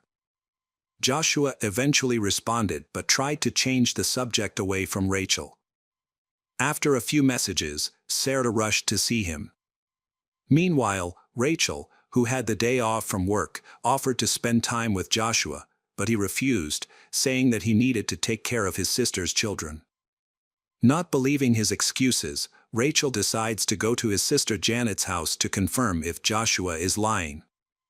Before leaving, she puts a knife in her pocket. When she arrives, Rachel finds Sarah, Joshua, Janet, and another girl, Gilly, there. Rachel became upset when she saw Sarah's car parked near the house. The girls noticed Rachel passing by the house several times. Rachel then texted Joshua, asking why he was with other women. He responded by telling her to go home, saying that he didn't like her anymore. However, he only said this to reassure Sarah, as he was actually planning on seeing Rachel later. It was almost 11 o'clock, and Sarah knew she needed to go home, but she couldn't bring herself to leave, because Rachel had come downstairs and texted her, wanting to talk. Joshua and Sarah decided it was best to stay in the house and wait for the Rachel to leave. Sarah texted her parents to let them know she would be home late and came up with an excuse to avoid explaining Rachel's obsessive behavior. After midnight, Sarah prepared to go home because Rachel was no longer outside. Meanwhile, Janet and Gilly had asked for a ride to McDonald's, and Sarah felt safer going with them. Rachel went to visit her ex-boyfriend Javier. Meanwhile, Ashley, a friend of Sarah's, learned of Rachel's location and quickly informed Sarah. Without hesitation, Sarah, Janet, and Gilly went to where Rachel was. At that moment, Rachel began sending threatening messages, claiming that she would kill both Sarah and Joshua. She was standing on the street when Sarah's car slowed down nearby. Sarah, Janet, and Gilly got out of the car and ran towards Rachel. Taking advantage of the opportunity, Rachel pulled a knife from her pocket and attacked Sarah, stabbing her twice in the chest. Sarah collapsed, bleeding from a severe wound. Despite her condition, she managed to contact Joshua and explain what had happened. Joshua quickly rushed to Sarah's house to inform her parents. When Charles heard about the tragedy, he rushed to the scene. Meanwhile, Rachel's ex-lover Javier was on the phone with an emergency worker and tried to tear his shirt to stop Sarah's bleeding. Rachel went to a bench, sat down, and threw the knife away. Sarah was taken to the hospital. An hour later, at approximately 3 a.m. on April 15, 2009, Sarah died. The investigation was quick. Joshua and several witnesses testified that Rachel attacked Sarah with a knife. When questioned about why she brought a weapon, Rachel claimed it was for self-defense. At that time, she was unaware of the severity of the wounds she had inflicted on Sarah. The officers asked if Sarah was armed, and Rachel answered no. She maintained that she had not meant to harm Sarah and was actually trying to escape from her. After a lengthy interrogation, the police informed Rachel that Sarah had died from her injuries. This news caused Rachel to faint. Police used witness testimonies to piece together what happened. Consequently, Rachel was officially charged with second-degree murder and taken to the county jail with a bond set at $500,000. Despite this serious situation, Rachel did not fully grasp the gravity of her circumstances. This was evident in her phone conversations with friends and family, where she frequently discussed her plans for life after her release, firmly believing that the jury would support her. The trial started on July 20, 2010. The prosecution argued that the intense and hostile dynamics within the love triangle were the motive for Sarah's murder. They highlighted that Rachel had been threatening Sarah on social media prior to the crime, claiming that Rachel's attack was so brutal that the knife blade was bent during the assault. The defense pointed out that Sarah was physically larger than Rachel, emphasizing that Rachel acted in self-defense in a dangerous situation where there were multiple girls present. Witnesses from that night, Janet, Gilly, gave their accounts. Janet and Gilly confirmed that they heard Rachel threaten to kill both Sarah and Joshua. Prosecutors presented a recording of the 911 call from that night. In addition, recordings from 2008 and text messages saved by Sarah were introduced into evidence and played a key role in determining the outcome of the case. The jury, which reached its verdict in just 2 hours, found 20-year-old Rachel Wade guilty of second-degree murder. During her trial, she received a 27-year prison sentence, with the possibility of parole after 20 years for good behavior. Rachel was then sent to a women's correctional facility to serve her sentence. Joshua, who was in Florida, left the state. Some believe he went to New York to visit relatives and avoid media scrutiny, while others think he returned to Florida to reconcile with Aaron. In 2011, Rachel, who was in prison, agreed to an interview. She expressed remorse for the events that occurred and wished she could go back in time and make different choices.